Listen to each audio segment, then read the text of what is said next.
Hi and welcome to Ninja Monkey. I'm Nathan and today I have a special guest. The special guest is TokyoBriBri. You can't see her yet. She's going to be appearing now. Most of you probably know who she is already, and if you don't know who she is, then you're in for a treat because you're going to get to know her. And there she is. Hello. Hello. Hi. So, thank you for having me. TokyoBriBri. I'm just going to check a few levels. Let's see. Make sure that everything is working. Yep, everything seems to be fine. Can you say something? Nice. Can you tell us about yourself? My name is Brittany. You can call me Bree. I live in Tokyo. I've been here like 13 years, long time. And yeah, I make videos about all kinds of stuff. Yeah, and we are going to be talking about all those kind of stuff that videos that we make, right? Yeah. Now, for those of you who are joining us, then welcome. I'm going to introduce myself really because some of you might not know who I am. Maybe you're coming over from Bree's social network stuff. I'm Nathan. I actually live in Gibraltar. Do you know where Gibraltar is? Do I? Yes. I don't know exactly where it is. So Gibraltar is actually a tiny little British overseas territory, which is on the very south tip of the Iberian Peninsula, also known as Spain, that area, but it belongs to the UK. So in Japanese, maybe I could say in Japanese, Supain no minami desu. Oh, south of Spain? South of Spain, yeah. Okay. Nice. However, I'm British, and we have nothing to do with Spain, other than being very closely located next to Spain, and therefore having access to Europe via Spain. So I can speak Spanish also. I'm bilingual. I'm fluent in Spanish and in English. So, so, Bree, where are you from? Yes. I'm from a little old place called Wisconsin in the USA. And does anyone know the Green Bay Packers? Because I'm from Green Bay originally. I don't know where that is. I mean, Yeah. we currently don't have that many people in the chat, so we have a few people. However, we can just have a conversation amongst ourselves, and hopefully some people will join in and say hello and ask some questions. If not, I'll ask all the questions. It'll be fun. Do you know where Green Bay is? I have no idea where Green No Bay idea, is. yeah. Like, literally no idea. Where is it? We're near Canada. So, Kinda. okay. What's the weather like now in Tokyo, by the way? It's actually really, really nice. So it's been like nice and sunny every day and warm, and there's like these balmy breezes. And I think from tomorrow it's gonna go to crap. So it's gonna start raining. Yeah. Really? The weather forecast says it's gonna rain like all next week. So this is like the last day to kind of enjoy it. Okay, well we have a Mediterranean climate over here, so it's kind of quite mild, very similar to perhaps Tokyo in some respects, except for we don't have the rainy season like you guys. However, like the last few days, it's been the last few days has been absolutely gorgeous. It's been like really sunny and beautiful, except for we haven't really been able to enjoy it because of lockdown. But yesterday and today has been horrible, like rain, lightning, thunder, everything, craziness. Yeah, but like I'm kind of the opposite because of lockdown. I'm at home every day now, so I can just go for a walk on my lunch. Oh, did you crack open your beer yet? I am. I've Gotta do a opened the proper beer. cheers. Yeah, kampai. Where's the camera? Kampai. Kampai. Yeah, so hi, Moments with Nick. Hi, everyone. Moments with Nick. Do you know Moments with Nick? Hello. Have you seen his channel before? I'm not sure. Moments with Nick. I'll have to check him out. Well, he hasn't really done any subscribe. like video stuff in a few years, although he's a really cool guy. I did a live stream with him maybe 2 or 3 weeks ago. Ooh. He's actually in Kyoto. So Ooh, Kyoto. yeah, he lives in I haven't been Kyoto, there in and forever. yeah, so it's pretty cool. So check out that live stream. Anybody who hasn't seen it, because that was it was fun speaking about what things I'll are check like it in out. in Kyoto. So Bree, what are Yeah. things like in Tokyo now? Like with the whole like craziness that is this world in 2020. Yeah. So, I think yesterday they announced that they're releasing or lifting the restrictions on some prefectures, like 37 prefectures. I can't remember the number, but Tokyo is still under the state of emergency so far. And And I think a lot what of is that people state of emergency? What is it? state of Because emergency. I keep on seeing lots of videos and like I really don't Yeah. know what Tokyo's doing. Well, basically, there are no actual rules being enforced except for like restaurants and bars and stuff have to close by like 7 p.m. And then the government is just kind of asking everyone really nicely to stay home. So, yeah, And I mean, some are people people actually can't. following those rules? I mean, people like, I guess, like schools are closed. Schools are still closed, and they're talking about postponing the school year until September. But I think, yeah, a lot of people are doing like telework, working from home. But you see like families and stuff like in groups outside when they're not supposed to be gathering and Yeah, stuff. Yeah. I know the Like feeling. Completely know the feeling. there's Yeah. yeah, there's not that much like social distancing if it's outside or even in like the convenience stores and stuff. It's a little bit, I mean, it's like I think everyone's getting a little bit relaxed now, but before it was definitely a little bit stressful seeing like tons of people gather for like hanami Yeah. and stuff. Yeah. I've got this feeling that maybe some people sort of think, oh, nothing's really happening, so therefore nothing, so it's therefore like it's okay, And I have this fear that perhaps if we're not careful, like this feeling of like being safe might hit us in the backside. Yeah, no kidding. I mean, I know like a lot of businesses are struggling and stuff, especially the ones that have to not close, but like they don't have any customers anymore. So I know they're struggling and they want to reopen everything soon, but Yeah. personally, I love staying home. Yeah. Well, I've been staying Nice home a and lot safe also. and cozy. And actually, one of the things that I've been doing a lot of was I've been staying home because I'm working certain days of the week, and the rest of the time I'm trying to stay home unless I have to go shopping, that kind of thing. Yeah. Is actually doing a lot of Japanese studying, which is that's a good. hobby. It's not something that's super serious. Uh-huh. However, maybe later on and we can talk about how you learn. You speak Japanese, right? Oh yeah, yeah. Oh yeah. I've been here long enough. Yeah. I can speak Japanese. I'm so cool. You know what? I'm gonna drink to your Japanese speaking. Thank you. I'll drink to your Spanish. Because I can't speak Spanish.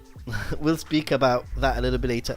So, for those of you who have joined us now a little bit, I want to talk about Bree. And Bree is a YouTuber. She's based in Tokyo, and she's got a channel. Her channel is called TokyoBriBri. Her social media is on top of her. I've put it up there, TokyoBriBri, at TokyoBriBri. Oh yeah. And she's got loads and loads of really interesting videos that you can check out on her channel. Please do. Tell us about what is your the reason for you starting a YouTube channel anyway. Yeah, that's a good question. I don't really know exactly why, but I used to be really into making videos and photography and stuff, and I wanted to get back into that. And I also used to do because I studied Japanese in high school, and Okay. for those we had to do like projects and stuff, and like my group would always make videos, and then we posted them to YouTube and stuff. So I wanted to kind of get back into that creativity of Yeah. everything. Okay. Yeah. I mean, actually, Mhm. we've got somebody here, TM Karuana, fantasy book reviewer. I actually know her. She's an Ooh, author, so you can, if you're interested in nice. fantasy stuff, you can always check her stuff out. Um, yeah, actually, I don't really know. Well, I kind of know why I started my channel. It was basically I went to Japan the very first time and I took loads of photos, but I also took Hmm. videos, and then I realized that I looked more at the videos than the photos, if that makes any sense. Yeah, And it does. I remember it's a bit weird because I know you know him. What's his name from? Oh, I've gone blank. Oh Our no, let me friend, see. our friend, your friend, who does the AMSR stuff. What's his name? ASMR channel Oh, of Sounds of ASMR? Are you Japan. talking about Victor? Victor, that's it, Victor, that's Ah, right. yeah. Yeah, well, I remember, like, ages ago, basically, Mhm. like, years and years ago, I remember sending him an email and saying, Oh, and I had made, like, one or two YouTube videos, but they were privated, like, just for me, sort uh-huh. of thing. And I said, hi, I would like to be a YouTuber. I'd like to make YouTube videos about Japan, Aw.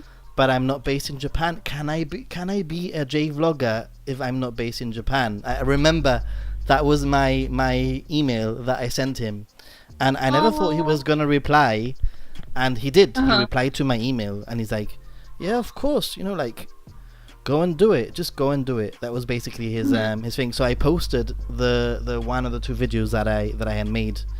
I made them live, and that was how I started YouTube. So Ooh. in a way, Victor encouraged me through email. He might not know this. Oh, you should To tell him that. He would to be happy, I'm sure. I know that he follows me on Instagram, and I know that he sees some of my stuff every now and then. But I Hmm. know that he's also a very busy person, so he probably follows like 100 different creators Aw. But and more. that's a good story. Yeah. I mean, he really did encourage me with that because I used to I used to watch his stuff, loads of his stuff all the time at the beginning, like Hmm. loads and loads and loads of his videos, and I used to look up to this guy who was like making videos about life in Japan. Yeah. And when he replied, it was Aw. like, wow, he's replied to me. I'm so lucky. Yeah. So, It's so weird. that's It's what. weird when you talk to people that you've been watching online for a while, in Yeah. like even on over email or like in real life. Have you met him in real life? I haven't met him. No. I've been a No. little bit Oh. unfortunate because a few times that I've been to Japan, I've missed the Hanami by a few, just like by a day or by two. Ah, So that's bad timing. Yeah. yeah. So Mm, and also I know that he's not based in Tokyo. So right. it's a I would love to meet him. I think it would be loads of fun to go out Mhm. drinking with him. It is fun. For sure, for sure. Yeah, So yeah. yeah, and actually we've met before. Yes, yeah. Yeah. So We've definitely met. Yeah. for those of you who might not know, I met Brittany, and Brittany appears in one of my other videos where we went to a random park in Tokyo, and Yeah, it that was was getting random. darker and darker and darker and darker, and we kept on moving from lamppost to lamppost, basically That trying was to follow funny. the light. And we had Yes. some European and like British snacks to try, and that's basically what we did. Yeah. Was that last year or 2 years ago? No, Last year. 2 years ago now. 2 years ago, I Two think. years ago? Ooh. I don't think it was. Oh, it might have been last spring. Actually, it might have been last spring. Mm. I mean, time Yeah, flies. yeah, I remember it was a little bit cold, so it might have been, yeah, mm, So almost spring. Yeah. Hmm. Yeah, probably. But it was Yeah. it was nice meeting you. I think That was you have fun. yeah, it was a random one. We were gonna meet some other YouTubers. They unfortunately don't have a YouTube channel anymore. Yeah. However, that's how I met Brittany through them. So I'm very Yeah. grateful that we were able to connect like that, because even though our time was short, here we are halfway through Yeah. the other side of the world, where it's like Right? nearly Like a 3 year or p.m. two here. later. It's like 10 p.m. over there. It's nighttime. It's halfway Yeah. through the day here, and thanks to the internet, we can connect and talk about rubbish. Or not rubbish, That's the but best thing we can do. Yeah. So, don't forget, guys, that if you do like this video, it does really help a lot if you give a like to the video. And if you're new to the channel, then you might want to subscribe, because, why not? And check out Brittany's channel, because that's, after all, she is here talking to us. So, we have a question here from Sarah. Why did you move to Japan, Brittany? Oh, I moved actually, yeah, here why? for school. I came here for university, and then I came here for like 4 years of university, and then I thought after graduating, my whole plan was just to move back home, but I just kind of kept staying and staying and staying, and here we are 13 years later. 13 years, wow. 13 years. Yeah, April So- 1st was my 13th anniversary. So I can definitely say then that I'm talking to a local Tokyoite. Tokyoite, is that how you say it? A Tokyoite, yeah. A Tokyoite, yeah. So actually, But it's, that was one of the yeah. questions I had. Why did you come to Japan? And another question that I have for you is, interesting. What would you say are the major differences between America, where you're from, and Japan? Difficult. Oh, that's a difficult question, but there's so many things, I think. I would say there's a lot. Like, I would say confrontation isn't really a big thing here. Oh, and then that sounds beautiful. it does in some cases, because I hate confrontation, so I'm down for no confrontation. But it also is kind of why work is not very efficient either, because nobody tells you what to do, or like, what's annoying somebody, or but yeah, I would say there's no confrontation here, and I mean there is, but not as much as sometimes confrontation outwardly is important, shows. right? Yeah, because you sometimes you just need to get something off your chest, and then get on with life, right? And forget about it. Yeah. But if you don't That's do true. that, then maybe you're forever Like just having you carry it. Yeah, that's crazy. Not healthy. That's not good. No, but I would say in general, like people are very friendly, but also in Tokyo, I would say they're kind of cold. Like when I was really still new to living in Japan, people were super friendly because maybe I looked like I didn't know what I was doing and I didn't know where I was going, and I had like suitcases with me. So people would like carry my suitcases for me, and they'd be really nice. And like an old lady, like this is like my first experience in Japan.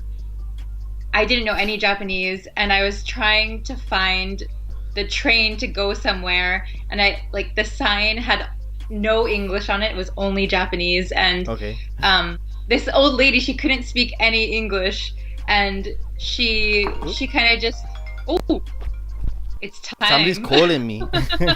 You're so popular.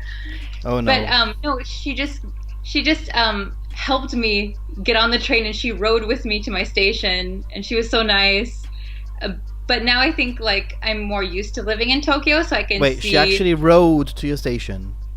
Yeah, she came with me. She didn't speak any English, and I didn't speak any Japanese, and she was this little old lady, and she got on the train with me, and she was pointing, and she just rode with me, and when it was my stop, she got off with me and made sure I knew where the exit was. I've had similar experiences where basically I asked once for a coffee shop, and somebody closed down their whole shop, locked it up, and walked me to a vending machine. Because you wanted a coffee. Oh, that's adorable. Yeah, it was a little old man nice. also. Yeah. So Yeah. sorry, we were talking about the differences between Japan and the USA, and I And the interrupted. US. Oh, Yeah. yeah.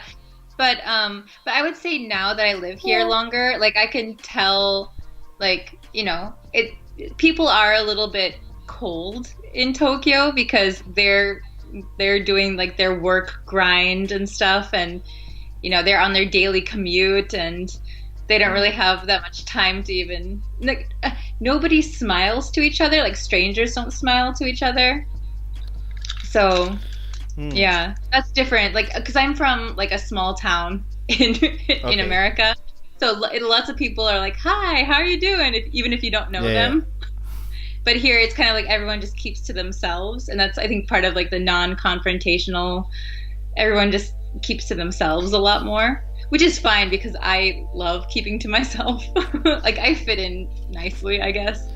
Yeah. I mean, we'll have a few people here asking a few questions and Ooh, saying a few things in the chat.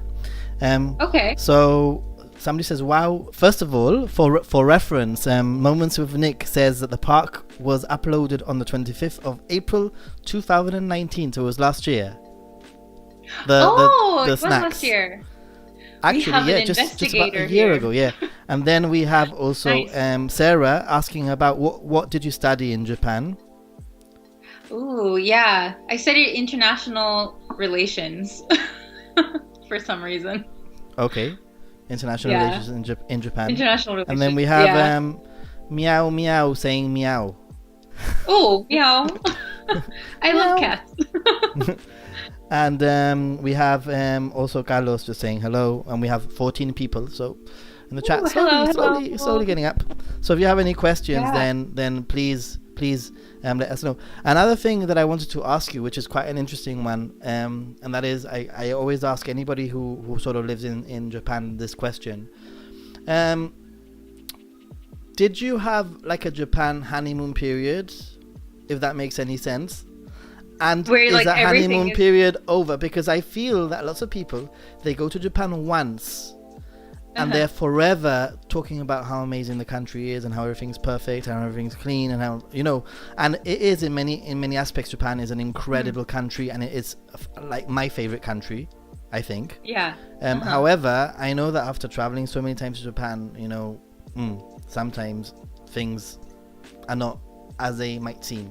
So, did you have a honeymoon period, and are you still there, or is it over?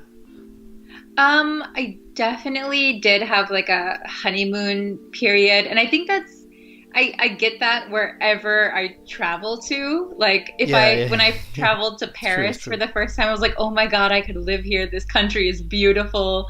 And the same when I came to Japan, I was like, oh my God, everything is so new. And when I came to Japan, I was still a teenager, and it was the first time I'd ever traveled abroad in my life.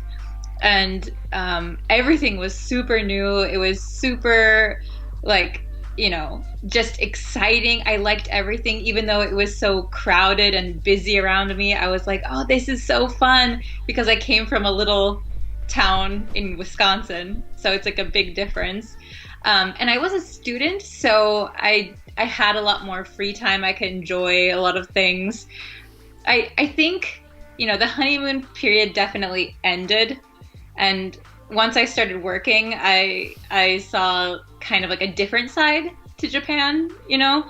I still really love the country, otherwise I wouldn't be here. But I would say the honeymoon period is over, and it's kind of like, I mean, I've been here 13 years, so it's really a Wow. long time. So like you start to just think everything is kind of like normal, like this is Yeah. daily Yeah. life. Yeah, and not as exciting anymore. Do you get But any like reverse culture I shock? still like a lot, like so many things. Yeah, the culture shock is gone. I get like Like reverse when you culture go, shock that's going back it. You get home. reverse culture shock when you go back home. Yeah, yeah. Like I get it's such a weird feeling, because, you live, I'm almost like half and half in America and half in Japan, like my time now. But like for a while I was not in the US for like 3 years, and like when I came back to the US, I was like, oh, everything is so big here. The toilet stalls are huge. Yeah, I It guess was I weird. guess I mean, I have to admit that I wouldn't say that I have reverse culture shock when I come back home because I don't spend enough time in Japan. However, I do the very first thing that I notice, and perhaps you don't notice that much when you're in the States, because I think that service in the States is quite good, and that is that when I'm in Japan, the service is like at a level that's just ridiculous. Like everybody is like polite and everybody wants to help you. Everybody says hello. Yeah. Everybody bows. You know, the whole shebang. And then the moment Yes. that I step off a plane and I'm like in Heathrow Airport in London, and I go into a convenience store, and it's like shock, horror, swearing, rudeness, pushing, grabbing things in front of you, and I'm not kidding. This is Europe. This is Europe, right? No, it's chalk and cheese, completely different. So yeah, that's probably the only thing that I would say sort of shocks me, the rudeness. But that's a big one. Yeah. Well, like, Japan's service is typically so good, and like for them it's, the norm. So, like, that's like my standard now. And then even in Japan, when somebody like doesn't go up to that standard, I kind of feel disappointed, like, oh, they don't, they weren't as polite as they could have been. And I mean, and then I go I've had to very few bad experiences in Japan. right, Very right. few, And like, really. if I say it's a bad experience, it's like not even like in America that would be like superb. Like that would be such a great experience. Like, and I forget. I'm like, oh, they didn't say like welcome when I came in. I feel sad. But when I go to America, like my hometown is pretty good. Like usually people are polite because it's a smaller area. But like when I have to have a layover in Chicago or Detroit, the like people don't even look at you. They just it's so. I bought like a souvenir at an airport, and the lady was reading a magazine, and she didn't even look up, and she just told me the price. It's And then shocking. I know. I feel it whenever I come back from Japan. That's the very first thing that I feel. It's like, oh, how can the world be so different, right? Somebody it doesn't really care about their job, and in Japan, even the guy that's cooking, who's behind the counter in Moss Burger, is like proud of what they do, right? Yeah. Like, so I can't complain about the service in Japan, really. I mean, it's it's a lot. Even when it's not as good, it's still really good. We have a question here for you from Moments with Nick, and that is, what's your favorite area in Tokyo? And actually, I have a similar question for later. What's your favorite area in Tokyo?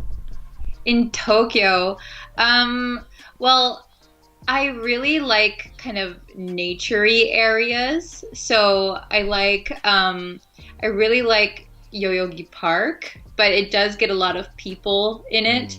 But there's a really cool place in Shinjuku that has a lot of cherry blossoms, which is really nice in cherry blossom season. Not a lot of people go over there. It's kind of far out, like towards like Waseda area. It's gorgeous. I love it. That's my favorite part. That's my favorite part of Tokyo, I think. But to go out, maybe somewhere else. I like Kichijoji. Ah, Kichijoji. I like Kichijoji too. I like That's Kichijoji. It's been like a new discovery for me, because I've been to Tokyo so many times, and more recently I searched like where's the best place to have like coffee or to get coffee, and Kichijoji came up. So I went on a coffee crazy search. Nice. And I really like when the guy took you to the the vending machine? No, the vending machine thing was like somewhere like in Takayama or something like that. Like, but we have a question. Oh, not a question. Something related to like jobs in Japan and stuff. Where Sarah says the Nara deer poop scooper had job pride. That's amazing. Even the Nara deer poop scooper had job pride. It's true. We kid you not. The cleaners, everyone. I mean, yeah. Totally. Actually, I think true. we're gonna move on to the game segment. So, Okay, for those let of you me eat a cheese. new to the channel, we're gonna have a little game, a little quiz, where basically I'm gonna ask Bree some questions. Half of them are gonna be multiple choice, and she has to answer as quickly as she can, and the other half are gonna be word association, where basically she needs to say the first thing that comes to her head when I say the word. So if I say hot, Tamale. what? Okay. It might be like that. I don't know. That sort of thing, right? And if you are watching and you want to join us in the chat as we do these questions, you can also type away your answers. It'd be quite interesting to see what you guys come up with. Some of these things. Hot tamale?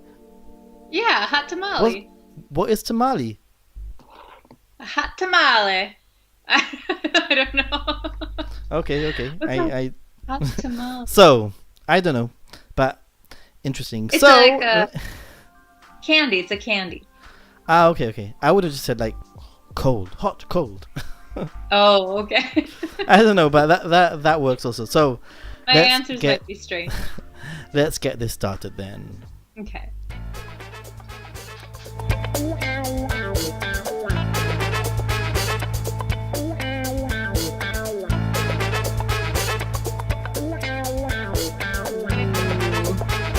I'm ready.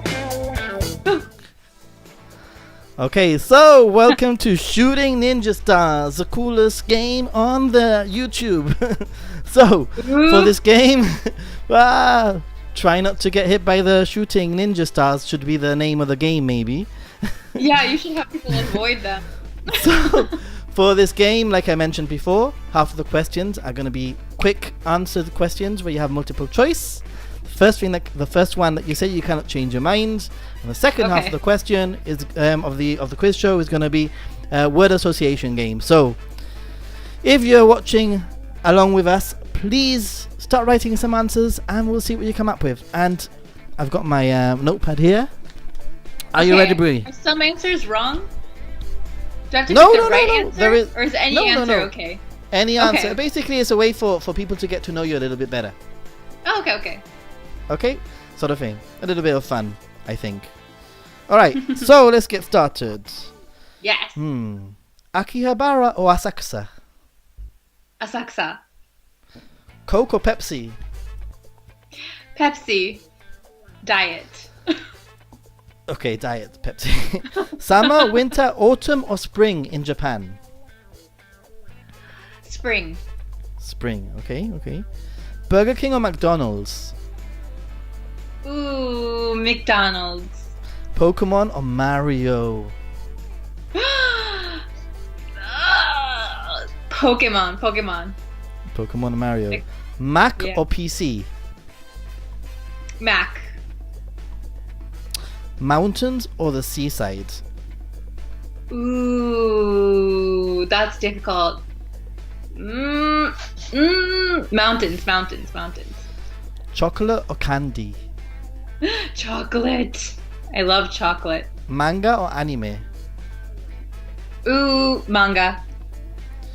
Ninja or samurai? Oh, that's an interesting question. Samurai. Okay. Sorry. So that's fine. That was the first half, and the second half is a word association. So basically, whatever I say, you need to try and say a word straight away, and see what you come up with. No thinking. Okay. Okay. It can be a little bit rude if you want it to be. Okay. Chop. Keeper. Holy. Moly. Magic. The Gathering.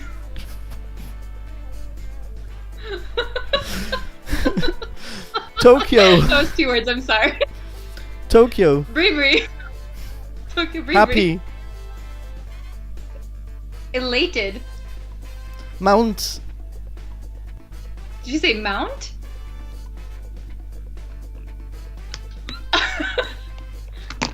Bike. Okay.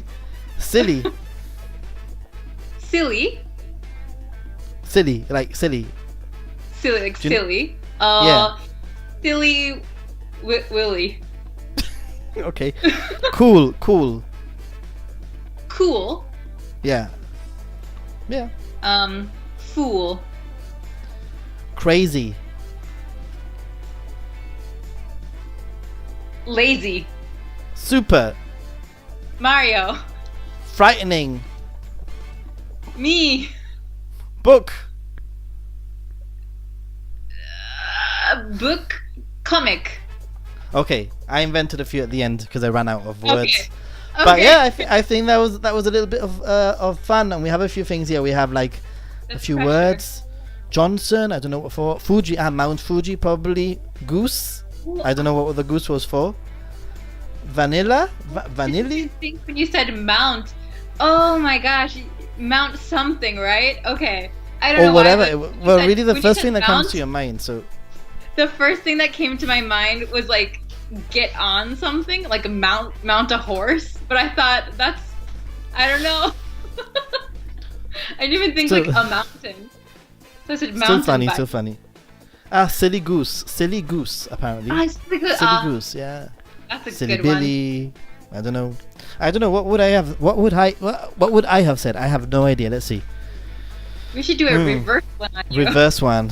Maybe my next Yeah. guest, I'll get them to like prepare some questions themselves, right? Cocoa, Pepsi, Coke. Tokyo, Kyoto, Tokyo. Summer, winter, autumn, spring. I go for spring and summer, but spring. Burger King, McDonald's, McDonald's. Pokemon, Mario, Pokemon. Mac or PC, Mac. Mountain or sea. That is a difficult one, you're right. I would go for the sea. I think the sea. Ooh, we're the opposite. Chocolate or candy, chocolate, manga or anime, ninja or samurai ninja, because I'm ninja monkey, Yeah, right? I think. you are Ninja Monkey. Chop, I was just thinking of Rurouni Kenshin. chop, garlic, holy moly, magic Mike. I don't know. Oh, did you say chop? Chop, but it doesn't matter. Oh, I thought you said shop. So I said Chop, keeper. whatever. Happy, sad, Mount Fuji, silly Billy, cool dude, and crazy bastard. Crazy I don't know. bastard. I like that I last think- one. That's probably some of the ones that I would have said. So Nice. so yeah. Actually, I've got a few things here that I wanted to talk about. Ooh, First of all, you tell. I wanted to show you a little bit, talk a little bit about myself, because I love talking about myself, obviously. I wanted to speak a little bit about my hometown. For those viewers who might not know where Gibraltar is or what Gibraltar's like, I've got a little some images of my hometown. It's so let me show you. So I live on a rock. Literally, I live on a rock. Have you ever heard of the Rock of Gibraltar, Brittany? The Rock of No, Gibraltar? I don't think I have. It's a Looks very amazing. famous rock. It's 400 and something feet high. We have monkeys also. Oh my There. god. It's the only place in Europe that has wild monkeys. Wow. And by wild, they are wild. They are. I hate them. And those mountains that you see in the background are actually Africa. That's Morocco. The mountains across the sea. Whoa. So we can actually see Africa and Morocco from Gibraltar. We have loads of tunnels and loads of different pathways and walkways up the rock where you can see. Wow. So it really is a very Mediterranean, very sort of beautiful sort of place to live. Although it's very, very, very small. It's only 6 square kilometers. 6 square Whoa. kilometers. It has the third highest population density in the world per square kilometer. We have like, I don't know how much, but like loads of thousands of people, and as you can see, it's kind of quite unique place to live. So I really wanted to show you this, so you have like a little bit of idea of where I'm speaking to you from. It's very British. We have the red, like things, and very uniquely, we also have a live runway, which is the third most dangerous runway in the world, because a road passes across it, and the cars stop so that you can walk across, or you basically, the cars stop. So it's kind of crazy, as you can see. That is crazy. By your that face. is the craziest thing I've ever seen in my life. Yeah, and you basically walk across it as as if nothing. You just wait for the plane to Will I take off? To take off, yeah. Wow. I mean, I guess it's similar, like with bridges and boats and trains, right? That was a plane. But I don't know. That seems crazy. But why do you ever leave? Why do you ever leave? That place looks so nice. We leave because it's 6 square kilometers. That's why we leave. That is crazy. I'll have to go visit you someday. Yeah, I hope so. Please do come to this part of the world. Hopefully in better days when we can actually like enjoy the outdoors and travel again. And travel. So I miss traveling. All my plans this year are cancelled. I know, right? I actually have a trip planned for Japan for the 15th of July. Wow. And I'm not sure what's going on. Birthday. I'm not sure what's going on, Bree, because my flights haven't been cancelled yet. British Airways is still flying. They haven't been cancelled. Oh, that's good. But would you be... Well, I guess July. Yeah, we'll see. It might be I doubt it. Yeah. Like, my plans are cancelled because they were all coming up this right now. Yeah. So I would be, quarantine on the way there and quarantine on the way back, which would be awful. So I'm not doing that. Yeah, it depends on many things. It depends on whether or not I have to quarantine if I get there, if I have to quarantine when I get back. It depends on many things. Travel advice from the British government advice. Mm-hmm. If they don't allow travel, then I won't be insured, so I won't be able to go. Really. Mm-hmm. So I'll keep an eye. July might be okay. I have no idea. I can't say whether it would be or not. We never know. You don't. When's your birthday? July 17th. Oh, mine's on the 26th. Oh, the 25th. 26th of July. 26th. Oh, are you a Cancer? No. I'm a Leo. And Carlos, who's in the chat, is also on the 26th. Ooh. Yeah. We can share a birthday. That would be epic. Seriously, it would be epic. So one of the things that I love to do when I'm in Tokyo, especially Tokyo, for some reason more than some other cities in Japan, is go to themed cafes. And I know that one of the things you do in your channel is travel to themed cafes. Yes, and I can't wait to go to one again. I've been to that Pokemon cafe twice. Oh really? It was cool. It was so expensive, but cool. Yeah. But it's nice when you go with like a group of people and then everybody gets to try like everything. Yeah. I went on my own once before. And then the second time that I went with my friend and her kids. So it was a totally different experience. And we did try. We were able to try everything. And also imagine, the kids were really excited, that sort of thing. Mm-hmm. So what other like theme cafes have you been to, or would you recommend in Tokyo? Oh, I really love the character, like, do you know Rirakuma, the bear? Oh yeah, I have some clips of that. It's gonna come up in a moment, I think. But like this one. Oh yeah, isn't that the the line bear or something? No, well, there are stamps online that you can Okay. get, but the line bear is different. Like official line bear is different. All right. Okay. But Hirakuma it's like a Sanrio X character. Oh, okay. So like Gudetama Yeah. style. Yeah, like those. I love Yeah. Gudetama. Me too. I love Gudetama. Gudetama is funny. I like Gudetama. But, like, I relate to Gudetama. That's a thing. Lazy. Just not quite lazy, but very much like maybe nonconformist in some ways. Oh, yeah. I mean, I love He doesn't care that character. about anything. Mhm. So, and there's a cafeteria of that bear character, is it? Was it like a Well, pop-up or an actual It's a cafeteria? pop-up.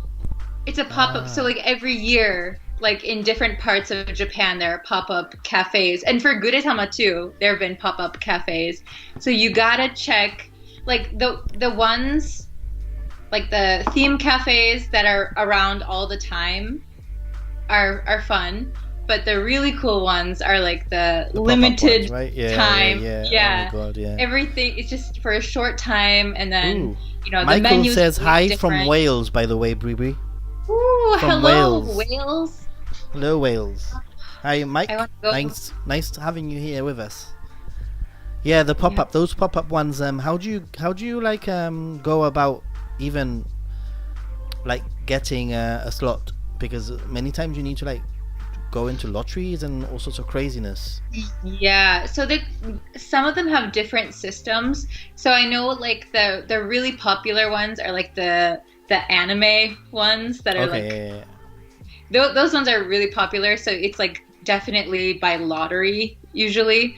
So I don't really go to those, but I have a friend who does. So if you need information on that, I can get some information. But the other ones that I go to, you have to. Some of them you have to like apply online, and then you can go. Yeah. Okay. Yeah, but the other like the Rirakuma ones that I've been to,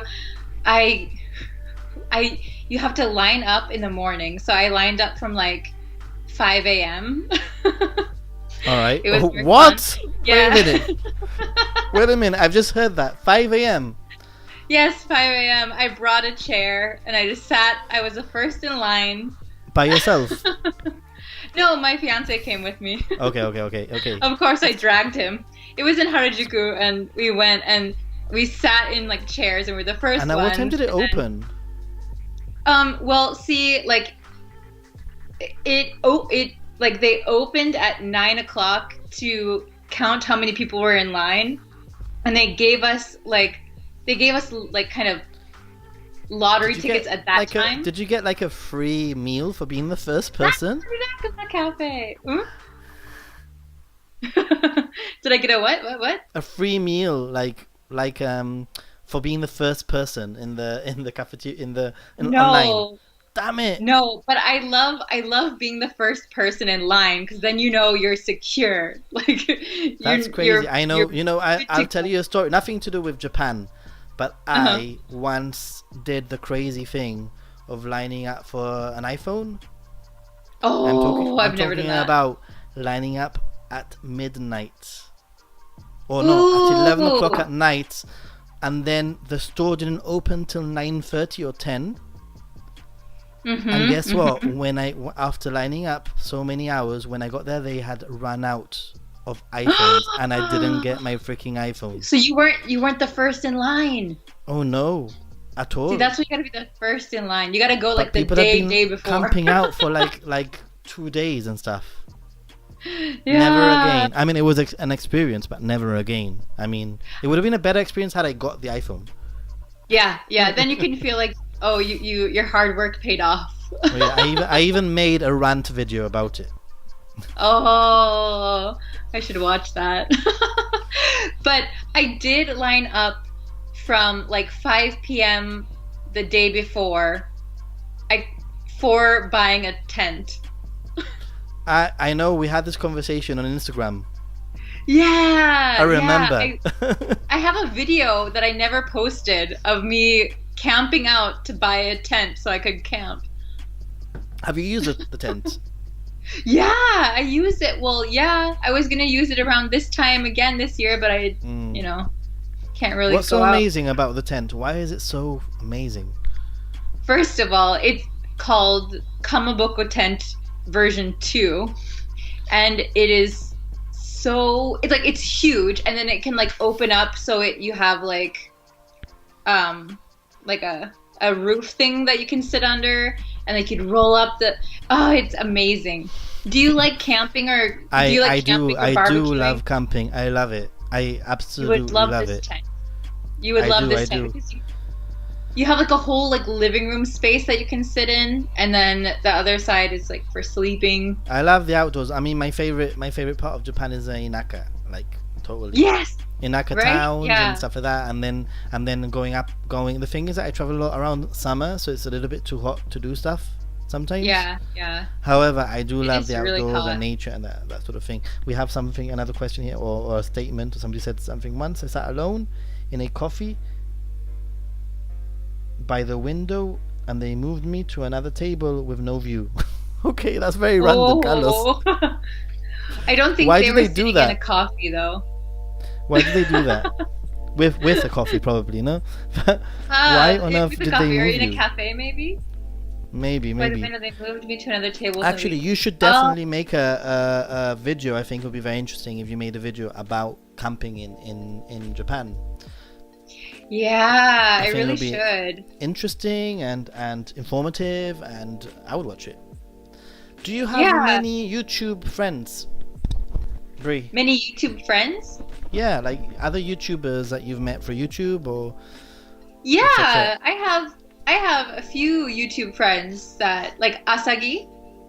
okay, yeah. Asagi, have you ever met Asagi before? I haven't. We have very recently started following each other, so hopefully there's something that we could hopefully talk and meet up in the future. Because I've been following her for a while on YouTube, and she stopped. yeah? I know she stopped making videos for a while, and she started up again in the last month or two, and I was very happy about that. So Yeah. I mean, she's like a really nice girl and really fun, and she helps me out with some videos sometimes, and Yeah, she's like a actually- really cool channel. yeah, I know that she's a dancer, and she's very talented, Yeah. and she's very She graceful helped- and Yeah. she makes she- everything look easy. Yeah, she's a really So- good dancer. Did you meet my friend Tatsu before? I have me. not He only have introduced me- I not only have I met him, but he's in one of my videos. Right? Yeah, that's what I thought. And he produced or wrote a play, and Okay. Asagi did the choreography for that play. Wow. Yeah, so it's kind of like a mix of Tatsu everything. is the Godzilla guy. Godzilla guy, yeah. Godzilla he was- and fish guy. super nice, down to earth person. Oh, that I've yeah, met yeah. in Tokyo. And we went on a tour of Harajuku, basically eating anything that we could find, hmm and it was loads of Yeah. fun. That's basically what we did. So that's how Yeah. first time I met him was that. He's actually my friend from when I was in university in Tokyo. He was like the first friend I made in Tokyo. And actually, I have a question for you from Evan, who's asking you. And I have, and my viewers might know what my answer is already for this. What is your favorite konbini? Family Mart, Lawson, or what's the third one? 7-Eleven. 7-Eleven. Ooh, what's yours? You go first. Okay, I have my favorite konbini is definitely 7-Eleven. However, I have there is a big however. Yeah. The Family Mart fried chicken. that is the however. Very good. Basically, so The family 7-Eleven general stuff, and family chicken. Yeah, that's my Yeah. answer. That hits the spot. Yes, yeah. I'm gonna open another for beer. me, Oh, please do. I need some more wine, but it's way over there. Heineken. I Not sponsored. Oh, Heineken. Yeah. I love I love 7-Eleven. I love 7-Eleven, but I do love Family Mart because I have a T point card and they accept that, so I get lots of points. And I love the Family Chicken, the Family Chiki. But recently I've been going to Lawson's quite a lot. Lawson. I don't really like their food selection, but they were the first convenience store in my area to like do any sort of precaution for the situation right now. Yeah, they were really good about it. And even a TV crew was there. Really? Did they interview you? No, but they set up cameras all over the convenience store, so I'm sure I just was like on there. Yeah, awesome. Yeah, I mean that's have you seen Currently Hannah, her channel? Oh, I've heard of her, but I haven't seen. Oh, yeah, really cool stuff. She's like Australian, does like Japan travel stuff, and she's very down to earth. Blah, blah, blah, blah. I might have. But she basically, I don't know why I even mentioned her. What were we talking about right now? Convenience stores, and then I said Lawson's was really good about the situation that we're dealing with. Yeah, I think it was because she did a whole video about like what convenience stores are like and stuff, like with social distancing, etc. Oh yeah. You know, but yeah. I've actually met quite a few YouTubers in my travels. When I've met you, Tatsu, he's got a YouTube channel, right? He doesn't post a lot to it though, does he? He doesn't post so much.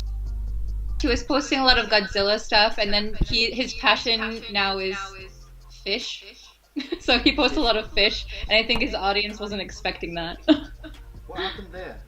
I don't know. Do you hear that noise?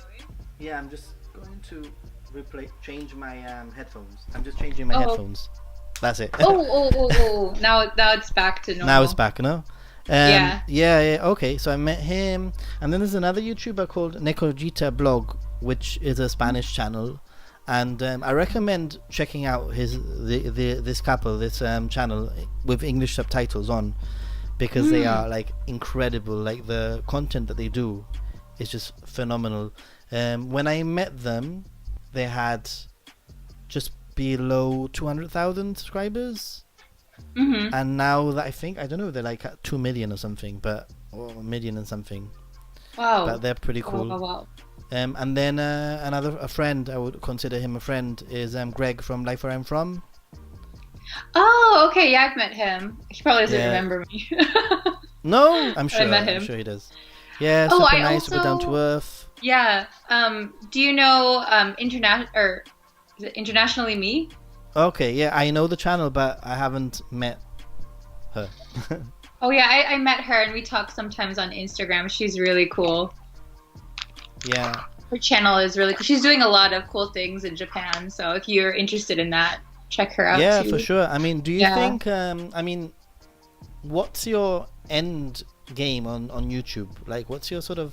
Because for me personally, like... I mean, it would be nice to have all the subscribers and blah blah blah blah. Obviously, I'm not gonna lie and be like pretend. Oh no, it's not about the subscribers. but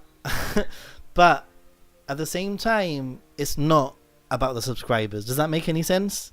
It's about creating stuff, and I think it's about connecting with people more than anything.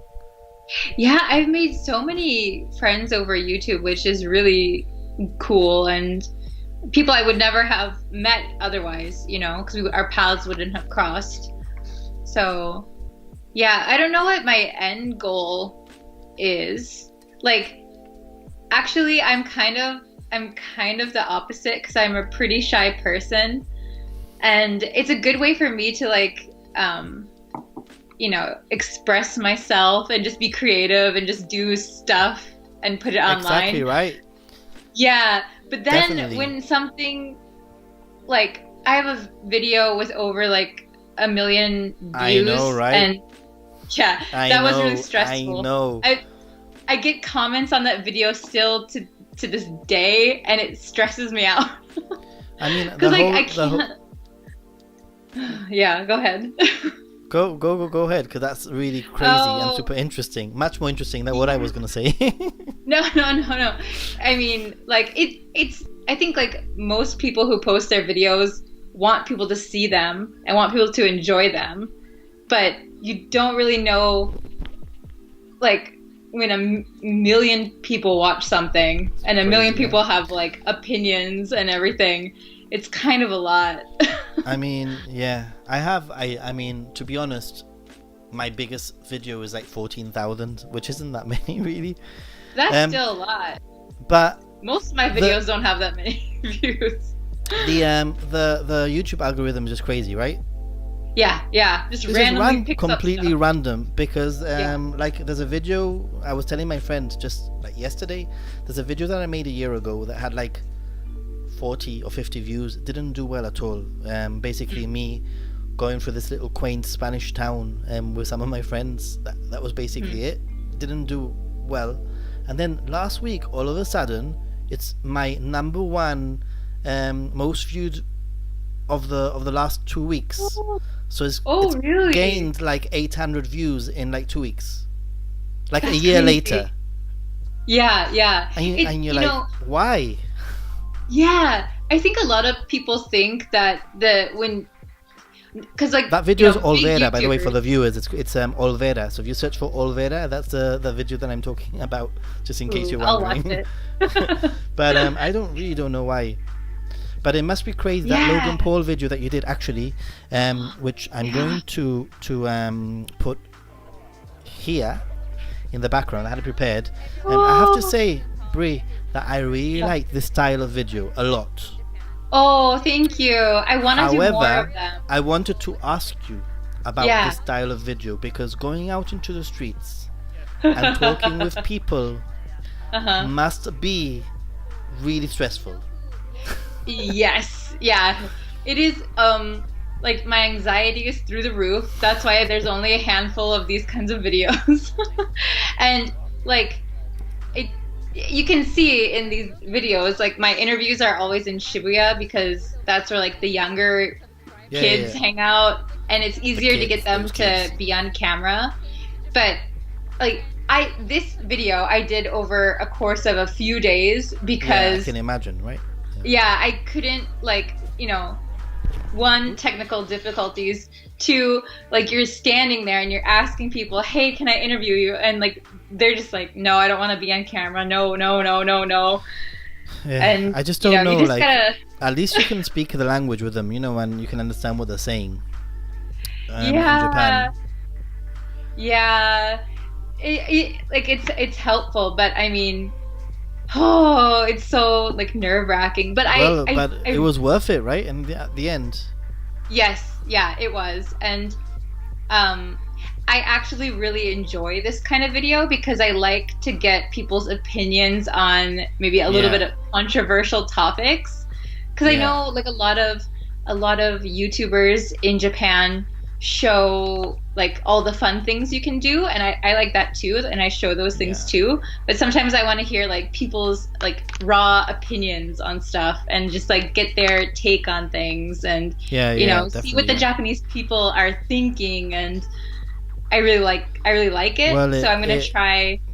I really like this style of video, and I know that you have done a few like this, and I know that with Sahi, you interview her sometimes for reactions. Yes, in the past also, which is pretty cool. I think it's always really interesting when for example we're having a conversation here now, and it's more interesting than just you talking to the camera, like me talking to the camera by myself. Yes, I don't know, that's the way that I feel.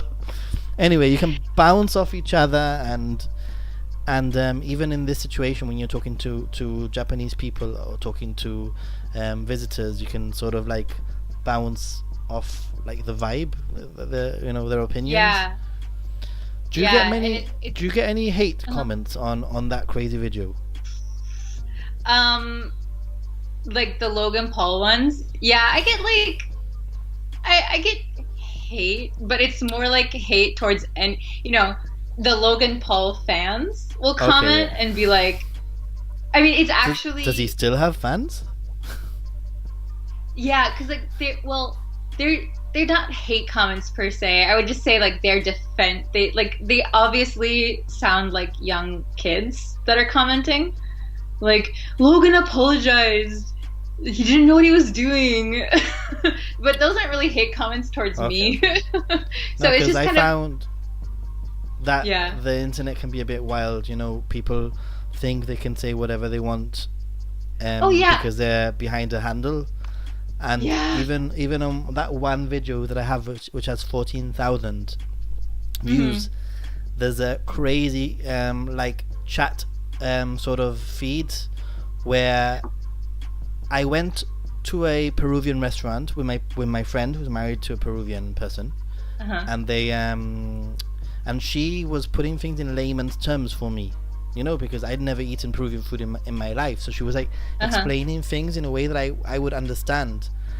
And then all of a sudden there's this chat thing with over 100 like people like dissing how the word that she used, like how she described an avocado in Peruvian was wrong.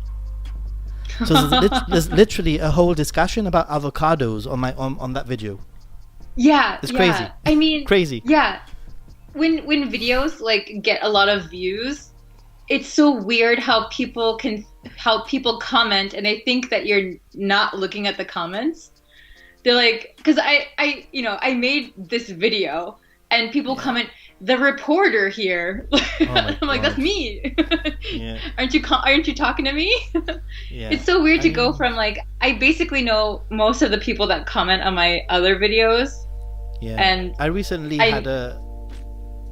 commented on a video, and it's very easy to get carried away.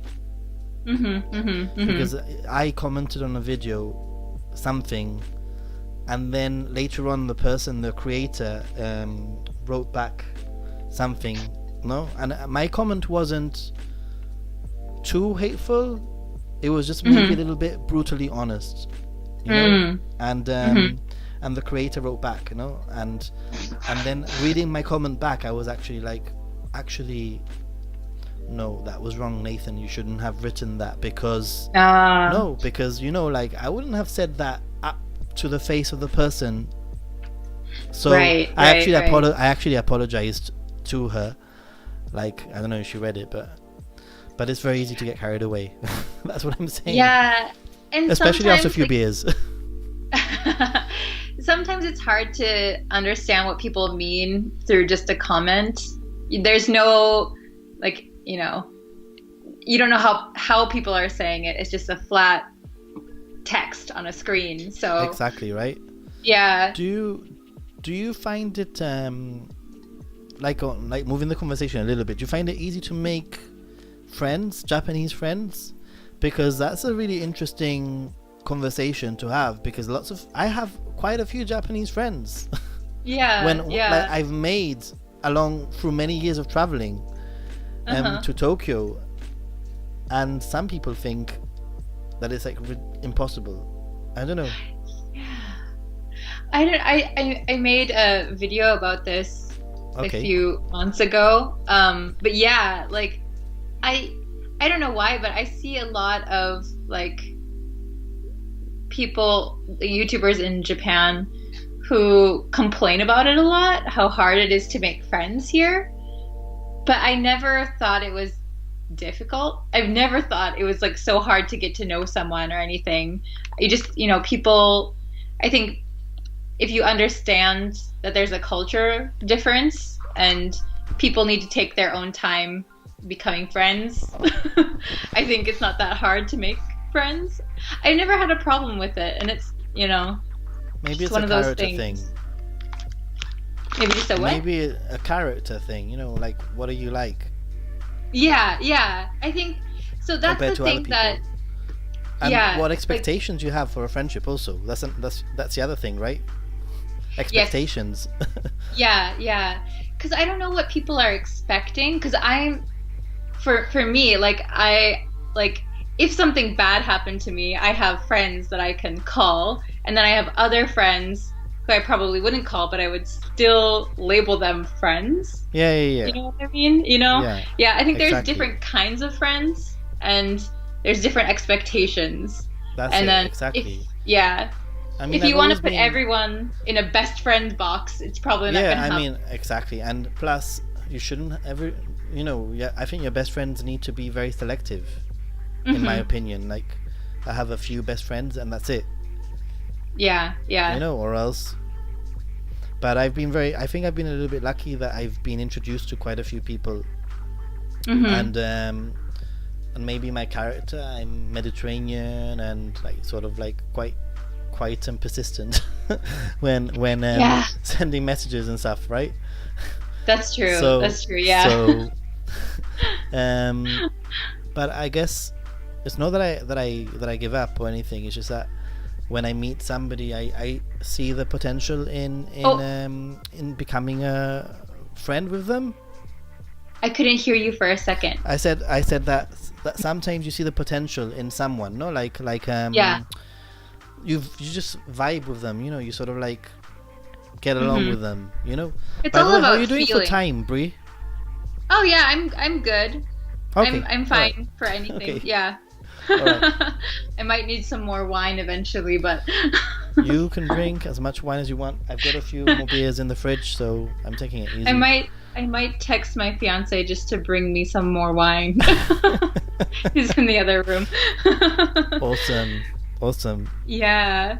But that's the thing too, is like I have a Japanese fiance, and then if somebody said it's really hard to be friends with him, I would feel offended. I'd be like, "Oh, you just Yeah, didn't get to know him yet. What the heck?" He's I a really mean, nice guy. I have Japanese friends. Like, I know I have at least 2 people, 3 people in Tokyo, just in Tokyo, Hmm. that if anything was to happen to me, I would be able to reach out. And Yeah. they're not best friends. They're just people that I know that if anything, Hmm. that if I was in a pickle, I could call them. No, um, Yeah. Yeah. but it's been many years of sort of creating some form of a friendship.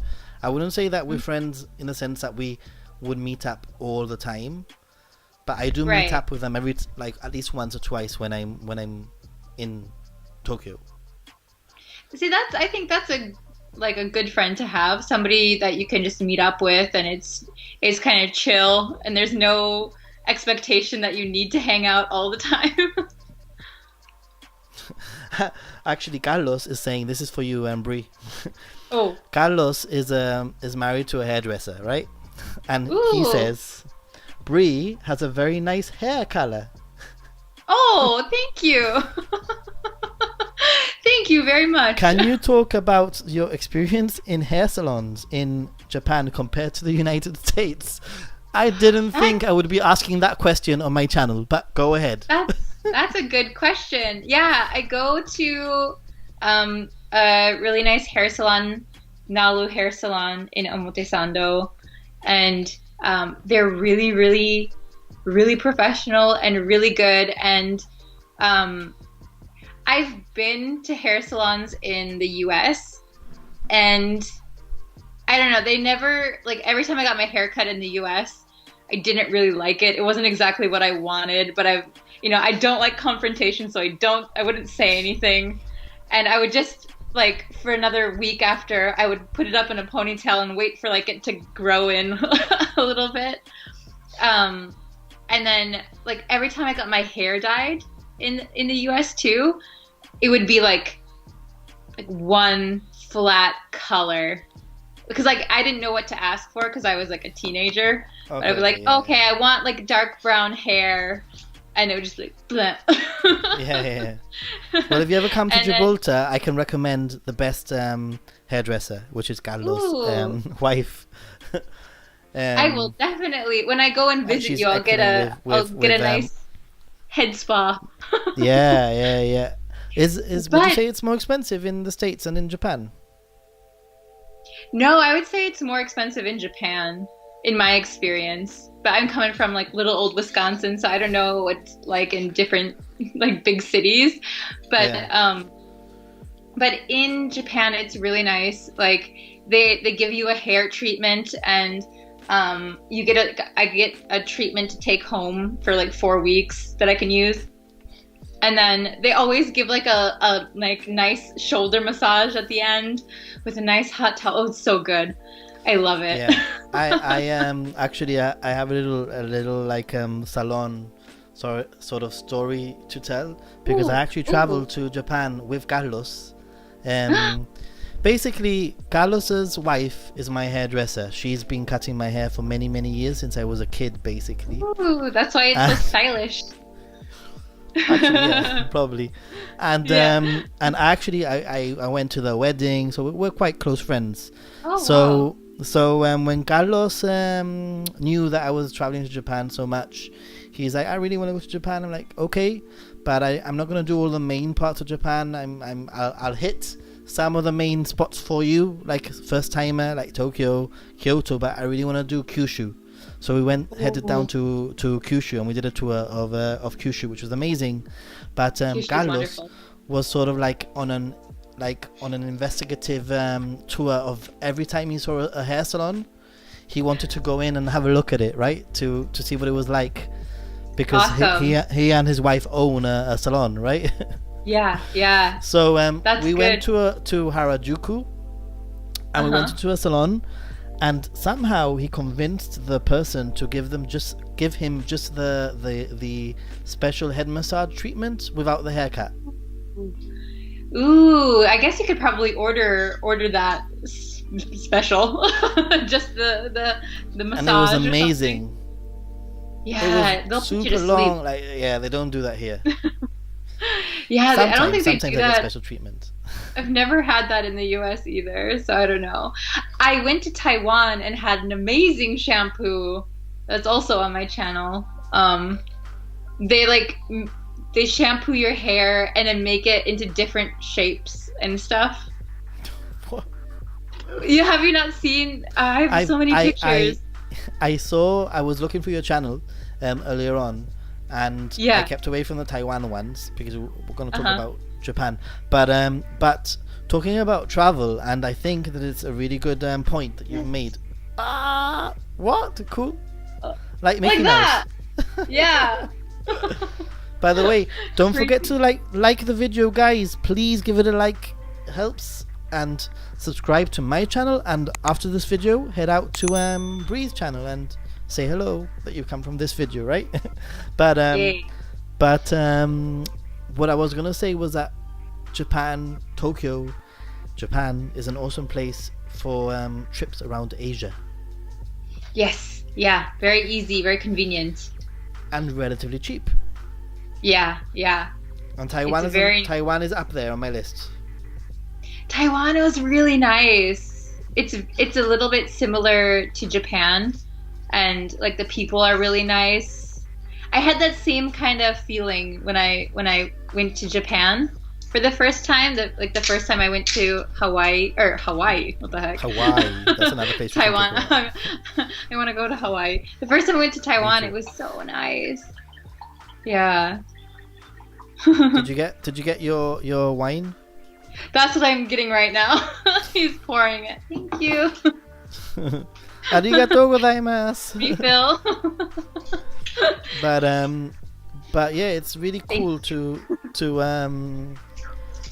travel from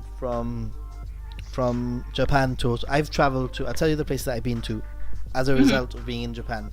Because now what I usually do is I do like a lot of Japan, but I do a little trip somewhere else when I'm in Japan. That's a good way to do it. That's what I do now. I've been to South Korea. I've been to Thailand. Ooh, I've been to Vietnam and to Cambodia also. That's it, I think. But Taiwan's on my list. Yeah, you gotta go to Taiwan. It's a very nice place. Taiwan is awesome. Somebody's in the chat is saying Taiwan is awesome. So I really Taiwan want to go to awesome. Taiwan. And this year I was planning on going to Bali.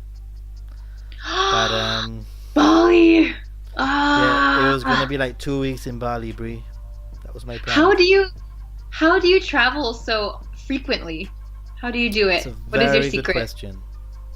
Tell us. People don't know this, but I won the I won the million. I'm joking. I didn't. I'm. I'm a I am. millionaire. I wish. I wish I was a millionaire. I am a teacher, and therefore, Okay. I have the same vacation time as the children.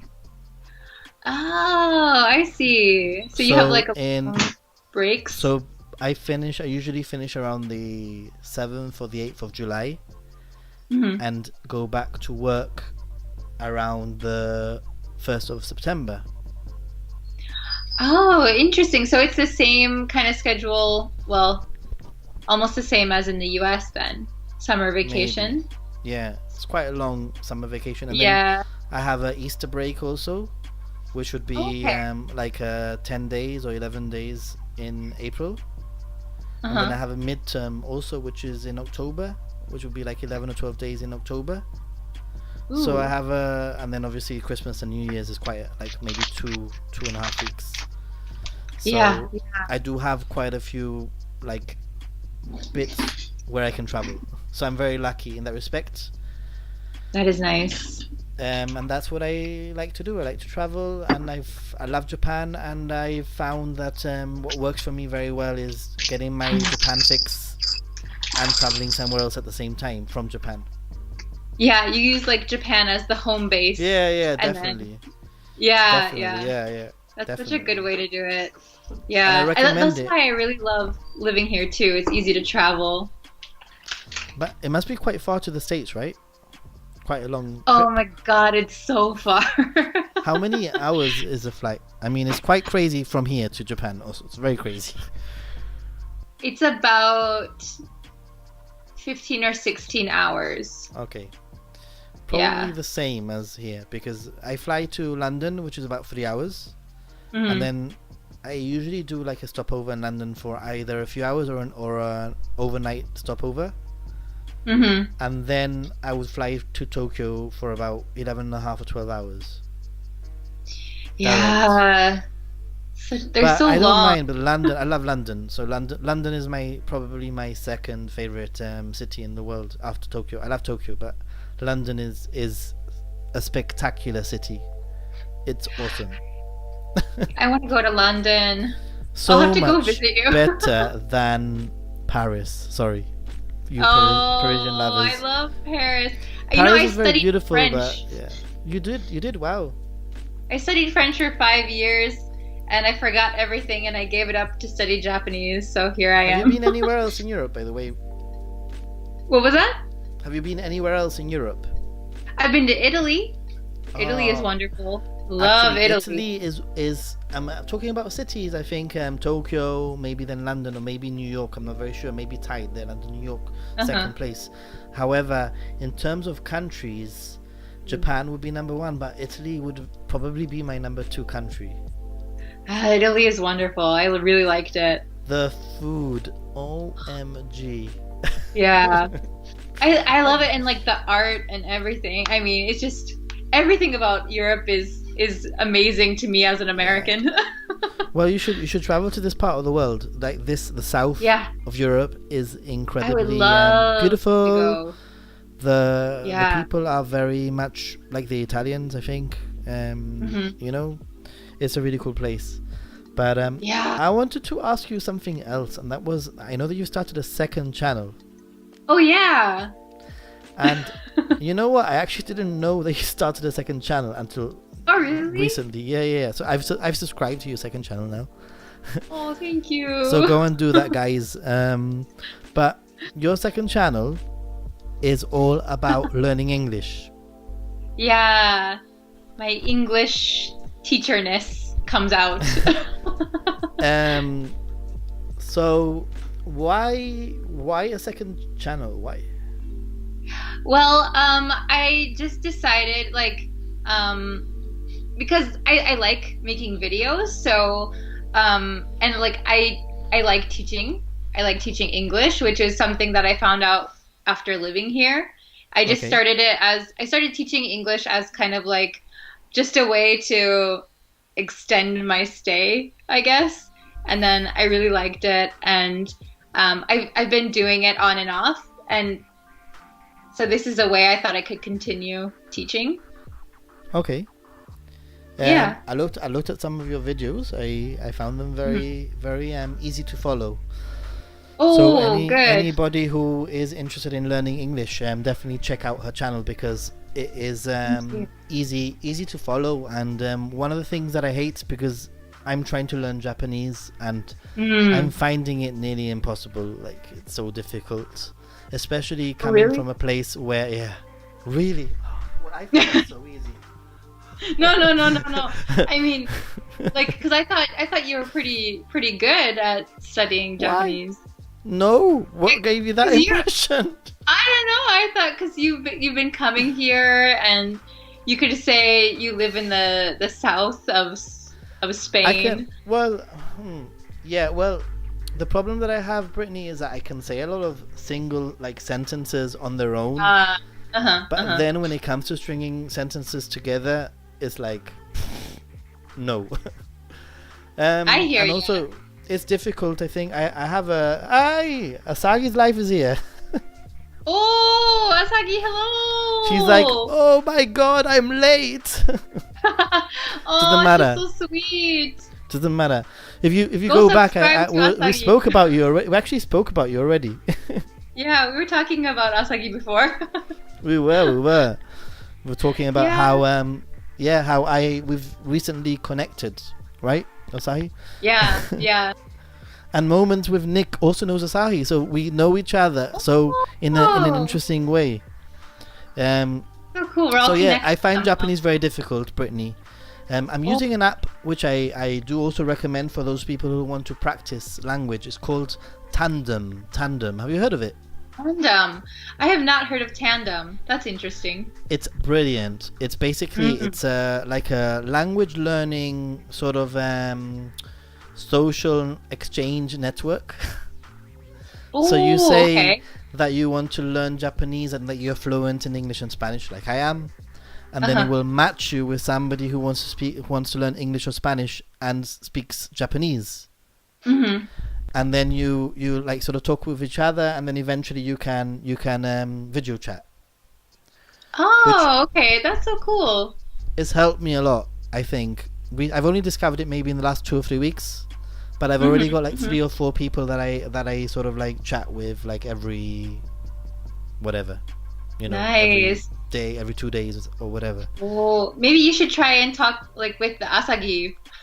Asagi should make some Japanese videos. Please, Asagi, make some Japanese videos. Actually, I wanted Yeah. to ask your opinions. Maybe those of you who are watching. I'm in the process of starting a second channel. Do it. Do it. Yeah. Jump in. Basically, I have 2 ideas for names for my channel. The reason why is because I've realized that this channel is basically all like travel and Japan content, and I don't want to dilute it too much with things that are not Japan and travel like related stuff. So I'm a bit worried that if I make content, I might dilute the channel. That's my worry, right? So I thought if I make a second channel, it'll be a lot more like lifestyle, my life, like things that are not necessarily travel and Japan.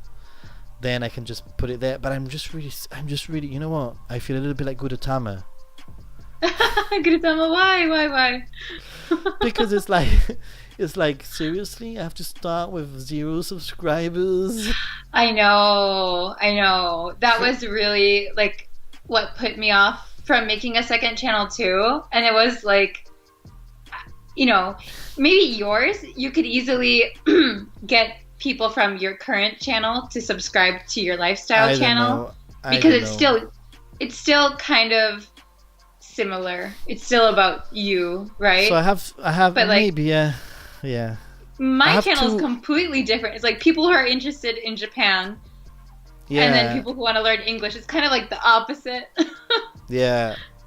Yeah. So I've come up with one name, and it's actually Life on a Rock. I like it. Do you like it? Life on a Rock. Uh-huh. because I live on the rock of Gibraltar. I literally live on a rock. Probably the most famous rock in the world, Life on a Rock. And That then is so cool. yeah, so that's the name that I sort of came up with, and then the second idea that I had was like it's Nathan-san. Hmm. That's my second Nathan idea. Nathan-san? Yeah, it's Ooh. Nathan-san. Yeah. So I'm Ooh, toying both with of them. those two, like Life on a Rock or It's Nathan-san. What do you think, guys? What do you think I should go for? I like Life the rock on one a because Rock, it The just Rock. is like appealing. Because now I know where the rock is. Life I wanna on go. a Rock. Yeah, definitely come. Seriously, it's a small place, but it's super interesting. If you like Yeah. history, then wow, like I like both. Love history. But I prefer the first one. Okay, Life on a Rock. Life on a Rock. Life on So a yeah, rock. so that channel is gonna be more like probably more like just random things. I've already filmed one video, and how do you feel about like how would you feel about me posting, because the idea of my first the video that I filmed was actually for me to practice my Japanese. Ooh, what a good idea. So I've actually filmed a cooking video of making making something which I won't say what it is yet, okay? Ooh. So I've already edited mystery. it, and the whole idea was for me to sort of dub some Japanese instructions over the top Oh, nice. and post it in this channel, because it would still sort of be a little bit Japan related. That is even a good though- idea. The recipe is is not a Japanese recipe. It's actually a Spanish recipe. But it would But have you the could attract Japanese Maybe. people. maybe Mhm. no. So and then I thought of doing the same thing, but posting it without the Japanese in my new channel. So I'm not very sure how I feel about posting the same video twice, although it wouldn't be exactly the same video. Right. It would be different. It'd be like the Japanese version. Would you dub English over the other one? No, the other one would just be leave it. would be basically ASMR cooking. Would be no sound, no speaking. No speaking, just the sounds of cooking. Ooh, yeah. I like those kind of videos. Yeah, I watch a lot of those kinds of videos. yeah, I'm quite happy. You know what's the when best? you go for it. The best sound is like when somebody's cooking, or like there's a lot of Japanese videos where people go camping or people are cooking at home, and then they cook everything and it's just the sounds and it's lovely. And then at the end they open up a cold beer and that sound is amazing. Well, I'm love very it. happy I love with I'm like super happy with what I've produced. Like I think Yeah. it's really cool, because I didn't mean it. Like when when it's a mistake and you don't mean to have it come out the way that it did. Right, a fluke. Like a fluke. So yeah, I sent it to a friend and I'm like, what do you think? And my friend's like, oh Nathan, that's like total ASMR, like total ASMR cooking, because you can hear like the Nice. water running and the sizzling, and you know what I mean. Yeah, So- yeah, that's so- awesome. So that is, I mean, I have this problem where I have the tendency where I rush into things. Like where I have an idea, I'm like, I need to make it public, right? I need to Yeah, upload it I have now. the same. I have that problem. I'm the But same. I really want to get this right. I wanna like get my channel right and publish it properly. And when it's done, Yeah. I'll share it with you, and I'll let you know when it's Well, done. I would definitely subscribe to that new channel for sure, and I want to watch the cooking video. Yeah, it's very Either short, but with it's quite cool. Japanese It's quite or cool. no I think, Japanese. yeah, I think you can. I mean, I'm a bit worried about the Japanese. I'm gonna get somebody to check it over though. I have a Japanese teacher. She checks all my work, so Aw. she can. I mean, I want it to be like super simple, sort of like chop the potato, rinse the potato, Yeah. fry the potato. I mean, that's such a good way to practice for like, just practice your speaking. That so Wonderful, that's basically wonderful. I have to switch my camera a second, but I'm gonna put I'm gonna put you on with the omikochi. Can you can you talk to us about that experience? Sure. That was kind of like hell. What? It was so heavy. I had huge bruises on both of my shoulders. That's my friend in the middle, Yuki. She invited me to her local festival, and she asked if we wanted to help carry the mikoshi. And me and my other friend, Tony, were like, oh, yeah, that's Tony right there. We were like, yeah, we want to try. We've never done it before. And yeah, it's super heavy. It's super heavy, and it bounces up and down, and they get really rowdy. And, when because like everyone's kind of drinking and doing it, and then, yeah, it's very heavy. But it was such a cool experience. And I'd like to do it again after I get stronger. After I get stronger. I've actually done an omikochi thingy before. Where was that? Where was that, by the way? Where was this one? Yeah. This Tokyo. was it was in Tokyo. Yeah, it was. Where was it? It's my friend's like hometown area. So my friend was in charge of like organizing it. And then like she knew, it was so cool. She knew everyone there, and people kept like she's like famous in her hometown. I guess. Asahi says, "Oh, so much shoulder pain." I know. You know what, Brittany? Yes. I visited my friend in Tokushima in Shikoku. Oh yeah. Like when was it? Like 2 years ago or something? A year and a half ago? I can't remember when. But and in Shikoku there's this really famous vine bridge. Have you heard of this? Yes, I was supposed to go there with Tatsu, and we didn't go. Well, maybe we can go together, the three of us. Oh, that would be awesome. I would love to go. Because I didn't, I had planned to go, but then my friend said to me, Nathan, it's August, there's a heat wave, it's like an hour and a half drive into the middle of the mountains. Maybe it's not a good idea to go to this place. However, I have an alternative for you. My friend lives in this little fishing village, like a tiny fishing village, and they're having a festival today. Would you like to go to this festival, right? And I'm like, yeah, okay, yeah. It sounds like a good alternative. So she took me to this tiny fishing village in Shikoku, and they were carrying the omikochi. And by tiny, I'm talking about it must have been a village of like 300 or 400 people, 500 people max, really small. And literally, her best friend lived in that little fishing village, and she said, I arrived, and the guys just came. They were already drunk, obviously, because they'd been doing this for a few hours. They came and they just grabbed me, pulled me in. Onto the omikoshi. Do you call it an omikoshi or mikoshi? Mikoshi, not mikoshi. So they grabbed me onto the mikoshi, and there I was, basically carrying the mikoshi. Not planned whatsoever. They were like in all their gowns and robes, and I was like wearing my normal clothes, so I looked like a total like foreigner. And it was the coolest experience I've had in Japan.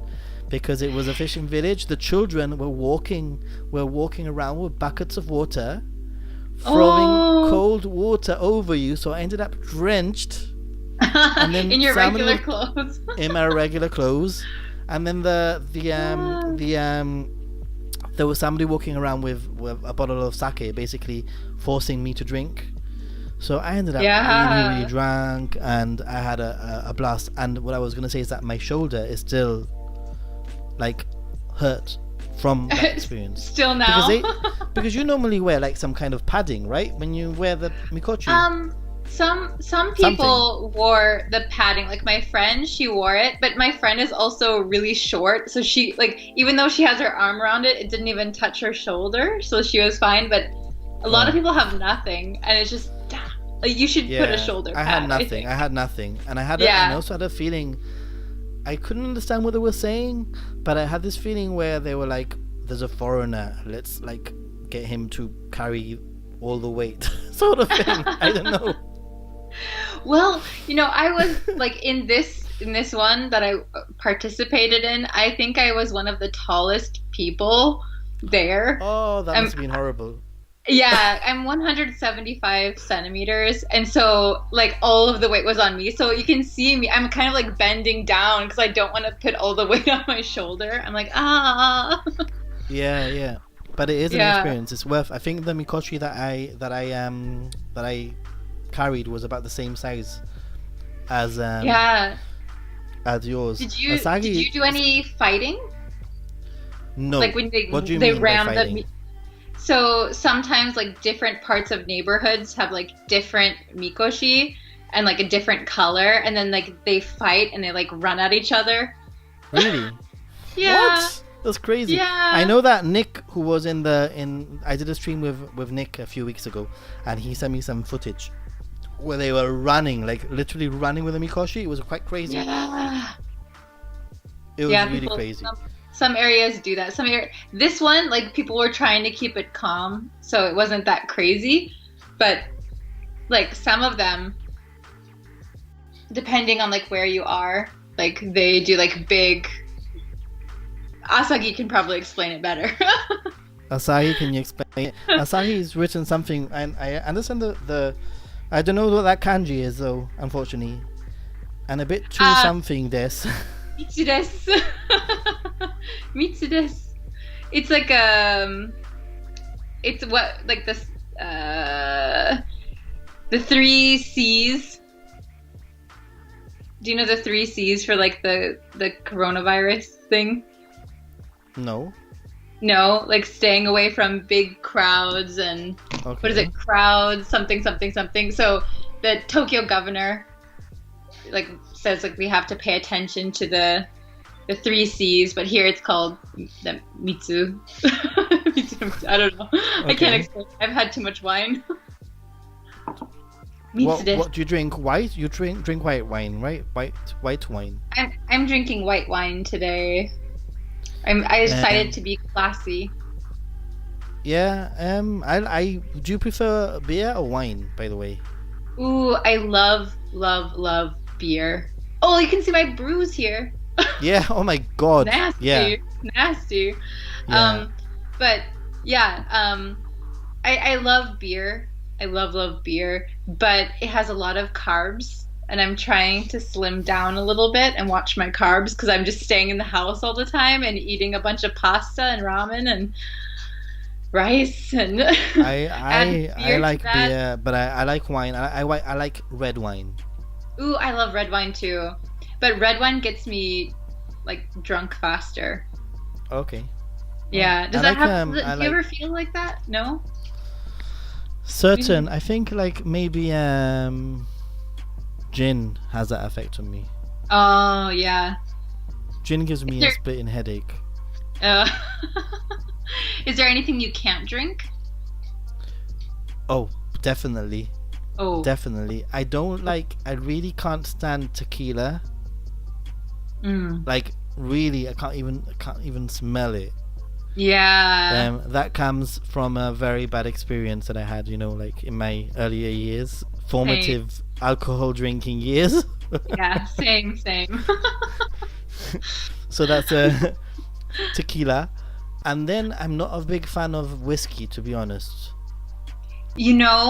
I was also not a fan of whiskey, but I've been drinking highballs, which is soda, and I started. It's like an acquired taste. I've started to really like it. I started to appreciate whiskey, and I never thought I would. I do like sake. Oh.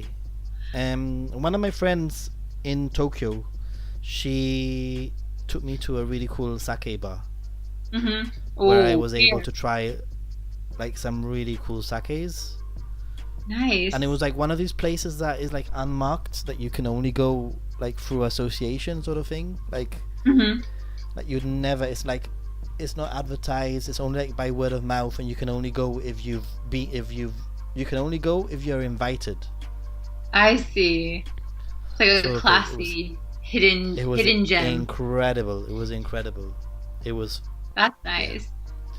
So I do like sake, but whiskey. Is there a drink in Japan called shochu or something like that? Shochu. Shochu. Shochu is hold on a second. I've been drinking too much. Shochu is a different kind of wine. So sake is a rice wine, right? Shochu is potato? Potato, thank you. I could not think of that.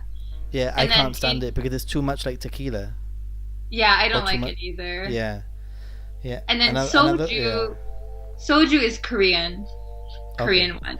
Mm-hmm. Shochu, no, it's not. No, not for me. Yeah, I was taken by a Tokyoite, a friend of mine. Basically, I met him because he was like sort of like hanging around stalking me. Stalking you? Stalking me. Like you could, it was kind of sort of like following me. It was a little bit creepy, but not. I don't know how to explain it. It wasn't. I didn't feel like I was in danger or anything. This guy had heard me speaking. You just wanted a friend. Yeah, sort of. This guy, he heard me speaking Spanish with my friend Carlos, and he wanted to practice Spanish. Oh. So he sort of like lingered around, and then I got talking to him, and next thing I know, a year later, he's visiting me here in Gibraltar. Whoa! You became friends. We became friends, yeah. And now every time I go to Tokyo, I always go out drinking at least one night with him. Oh, and sometimes him and his friends, and it's a lot of fun. That's nice. I thought it was going to be a creepy story. No, the way you started it. At all. I think that the moral of the story is to give people chances. Not really. That's true. If you're in a safe environment. Yeah, obviously, like don't go to some dodgy like alleyway. But if you're like in a crowded place. But he took me to a choju bar. Oh, shochu bar. How'd you say it? Shochu. Shochu. He took me to a shochu bar, and he had his own bottle with his name on it and everything. Like in this shochu bar. Oh, so he's like a regular. Like a regular, yeah. And he gave me shochu with water, mixed with water. Yeah, don't like that. And seriously, like, I don't know, like when you're trying to be polite and you're trying not to gag. Yes. I know. I totally understand that. A friend, well, like a kind of acquaintance of me took me to like a kind of an unmarked sushi bar in like Ginza that he's a regular at, and he made me eat turtle. And they showed me the live turtle before, and I was like, no, I don't want to eat it. No way. Yeah, and then they wanted to give me the shell as a present, and I was like, I don't know what to do with this. It's hard. Yeah, you gotta, be polite. So be polite and not gag. But I was like, I was like, like when you drink like through your teeth and you don't hold your breath. Yeah, it was like not a very good experience. It was a good experience because it was like incredibly like a very local Tokyo sort of thing, like very local. That's like fun experience is like the local parts where you wouldn't normally go as a tourist. But yeah, definitely. And you do. Go ahead. Oh, I was gonna say something completely different. Go ahead. Go ahead. No, go ahead with something completely different. I was just gonna ask you, do a lot of tourists go to your rock? Yes. Oh, really? It's a big tourist destination? Big tourist destination. I guess it is. Mm. It's very totemo yumeina desu. Very famous. It's very famous. In fact, you know, in the States you have Prudential Insurance. Uh-huh. Their logo is a Rock of Gibraltar. What? So maybe you have seen it. Maybe I have seen it then. Definitely. That's Their weird. logo is a Rock of Gibraltar. And That is so cool. yeah, there's loads of like songs about the Rock of Gibraltar being as strong as the Rock of Gibraltar. Like Celine Dion has sang about the Rock of Gibraltar. What? It's a symbol of strength. And not only is it a symbol of strength, but the Rock of Gibraltar is in like Greek mythology is one of the pillars of Hercules. Oh, that is so interesting. I love history. I'm a big history buff, so I would love to like go there and just Gibraltar hear is like full of history, like and also like in ancient Greece, in ancient Greek times, they used to say that one of the caves that we have here was the entrance to Hades. Wow. Like it's a super famous place when it comes to like in historical terms, and also very important during the Second World War. Well, we like to think it was very important because it guards the Mediterranean Sea. Oh, okay.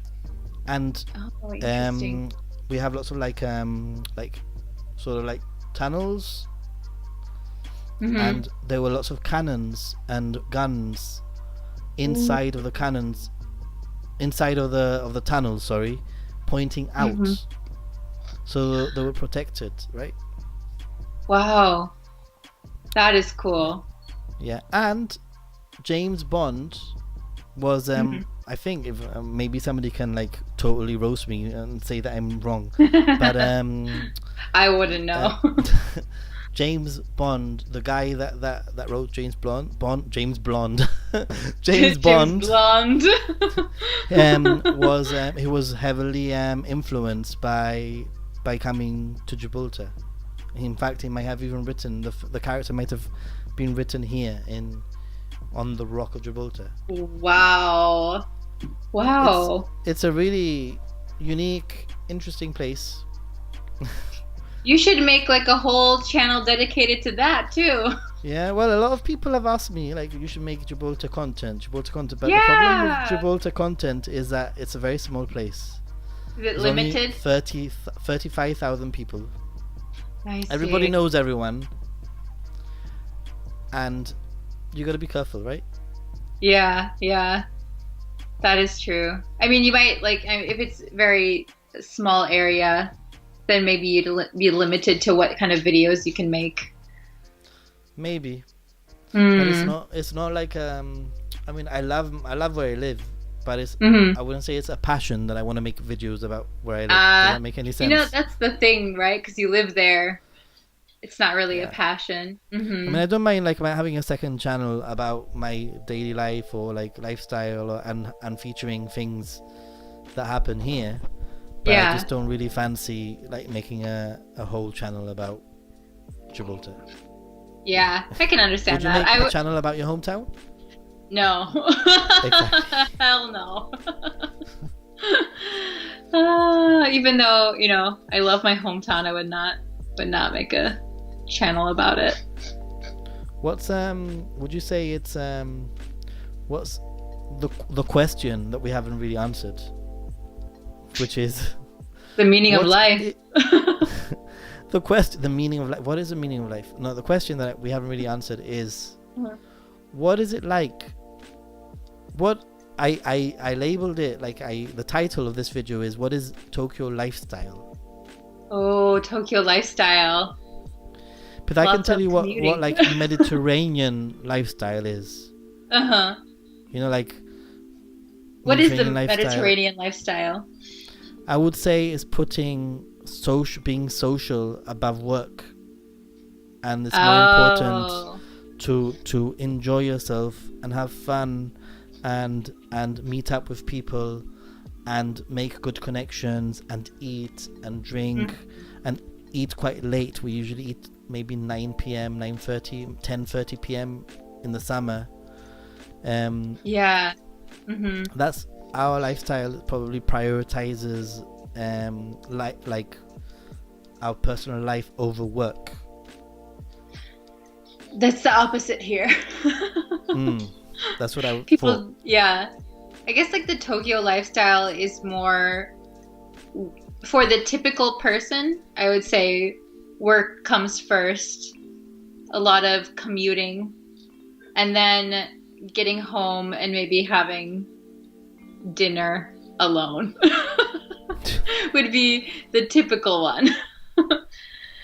But you don't, I mean,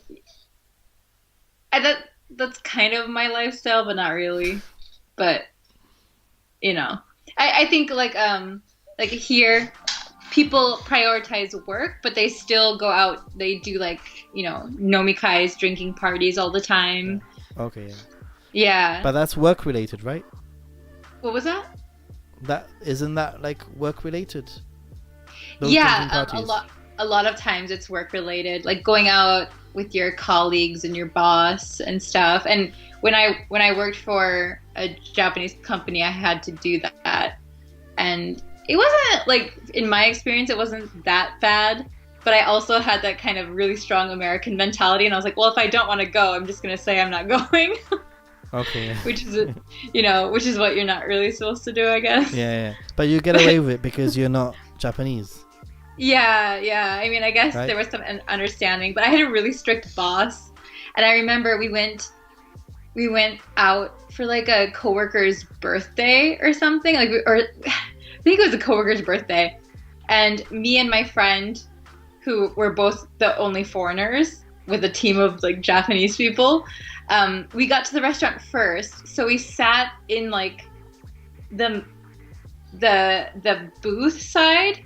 It was like a long table, and there was like chairs on one side and a booth, and we sat in the middle on the booth because we thought people would come in, and like we didn't even think about it, but my boss like kind of scolded us, and like because the chair farthest from the door is more for like the guest, and since we're celebrating our colleague's birthday, we should have left that spot open. I was like, I have no idea what you're talking about. Oh I my didn't god, know. that's stressful, dude. Yeah, and I was like, when well, I get together with my workmates, like we just sit wherever we want. Oh, you just we don't like think about sit that, and, right? like you just chill. But it's yeah, that was kind of stressful. And that's what I said about.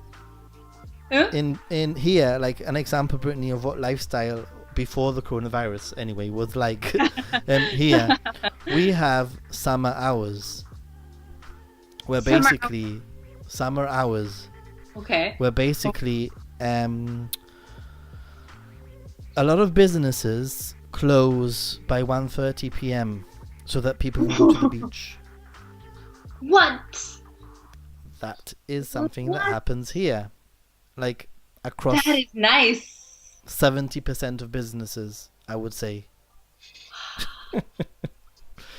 Yeah, nothing ever closes here except for right now during this coronavirus. Or we have like even me as a teacher, like we'd have summer hours. We finish at 12:30. We work from 9 to 12:30, and that's it. And then we can go to the beach, and we can enjoy. Nice. Yeah, it's all about like connecting and enjoying, and there's a lot of, and also I've noticed that like one of the things I've noticed in Japan many times, here there's a lot of I guess in Japan in a certain extent it exists, but here there's a lot of like outdoor, like you've been to Italy, you know, a lot of outdoor dining and a lot of outdoor seating, and you can have a coffee outside and you can sit down. But in Japan, it's not quite the same. I mean, you get the food the food markets and stuff like in Japan that you can buy stuff. That's true. But you Yeah. don't really get restaurants with, I don't know. Do you? Or maybe I haven't realized. There's not so many. I think it's not the same as probably where you're from, and probably not the same as like, in America too. We can like find restaurants that have like outdoor patios and stuff. Yeah. But basically, I think there's not a lot of space here. But I think we were talking about Kichijoji earlier. Yeah. They have some outdoor, like in summer, they set up some outdoor places for for alcohol, like for drinking. I mean, saying that when I visited Sapporo, and they converted, like in the middle of Sapporo, a whole area was basically converted into like a beer garden, and they do have beer gardens in Japan, which are a lot of the time outdoors also. Yeah. A lot of beer gardens are on the rooftops of buildings too, because that's where you get like a lot of space. It's on the top of the high buildings. Busan Kevin says outdoor dining opportunities are very rare in Japan. Yeah. You gotta go for you need to look up. Brittany, do you think I can go and get myself another beer from the fridge? Do you think you can entertain the audience for a bit? Yes. Should I juggle? Can you juggle? No. Because I can't juggle. Okay, I'm gonna go and get a beer. Full screen. Oh, I dropped my screen. You can talk about whatever you want. Okay. Put me on the spot here.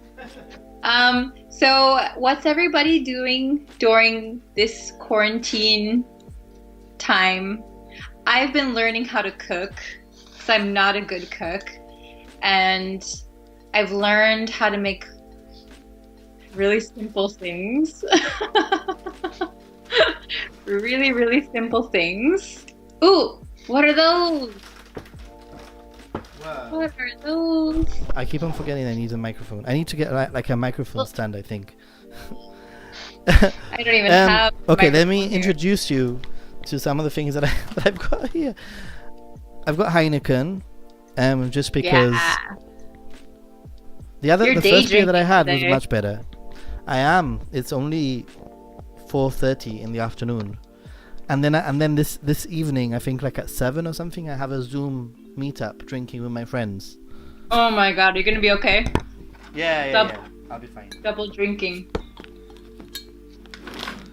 But I want to show you what I've got here. I think I'm not very sure if I ever brought this over to the park in Tokyo, but I do have Takis. Ooh, I have not seen those. Are Give those a cheese? thumbs up if you're a Takis fan. This is it's a Spanish, I don't know, maybe Latin American or something.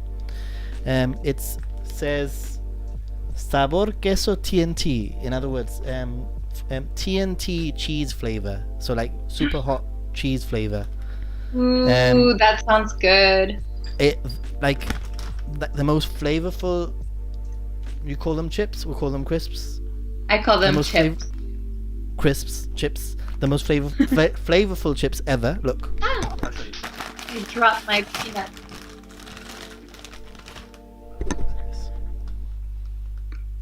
Ooh. I love cheesy things. Like that. Is it? Did you say it's spicy?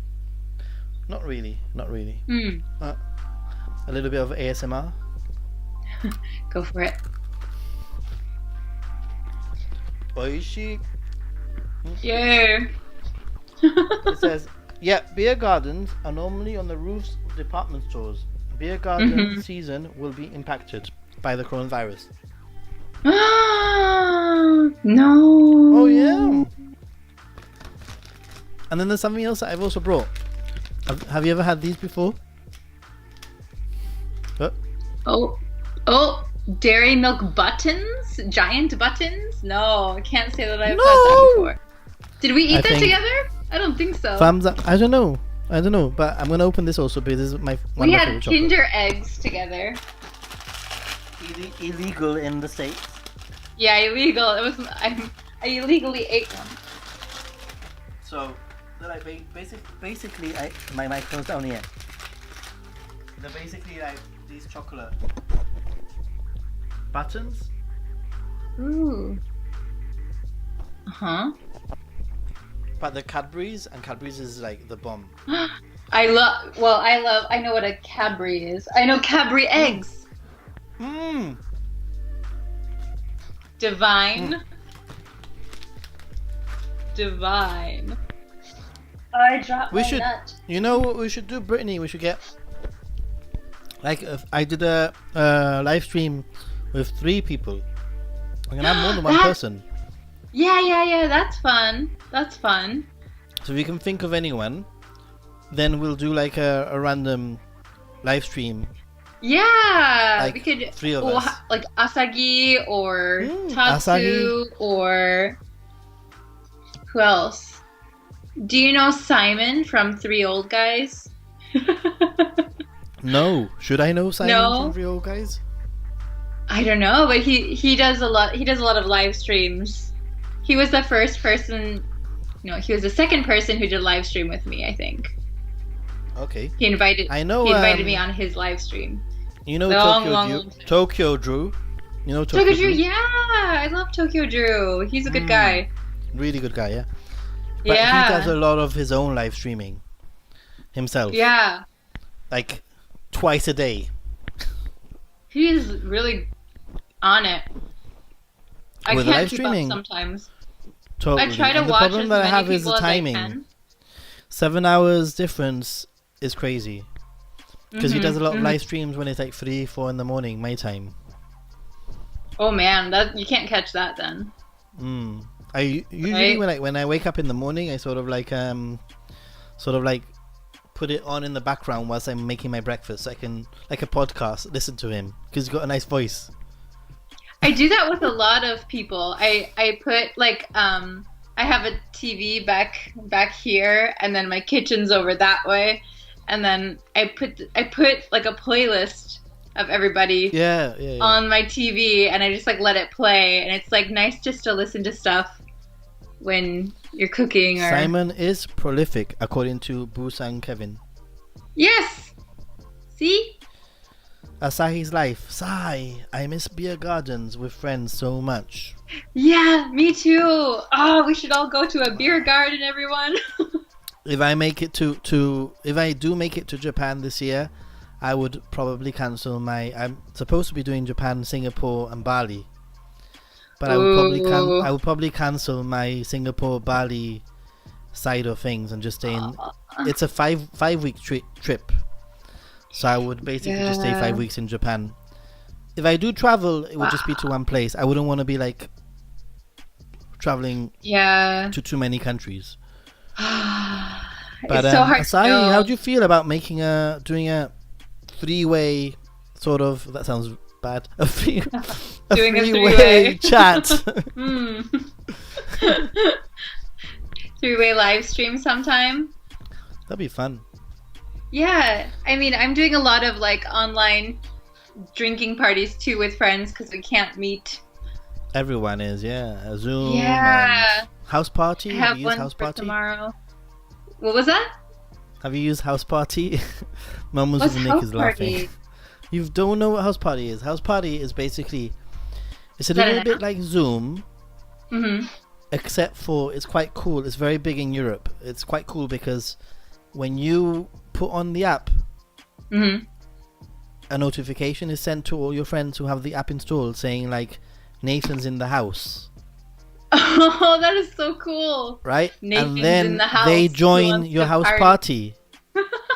So like I'm constantly so like sometimes I just put on house party, like I'm like bored or whatever, and just put on house party, and then within 2 or 3 minutes I'll have somebody join my house party, and and then we have a third and a fourth and so on.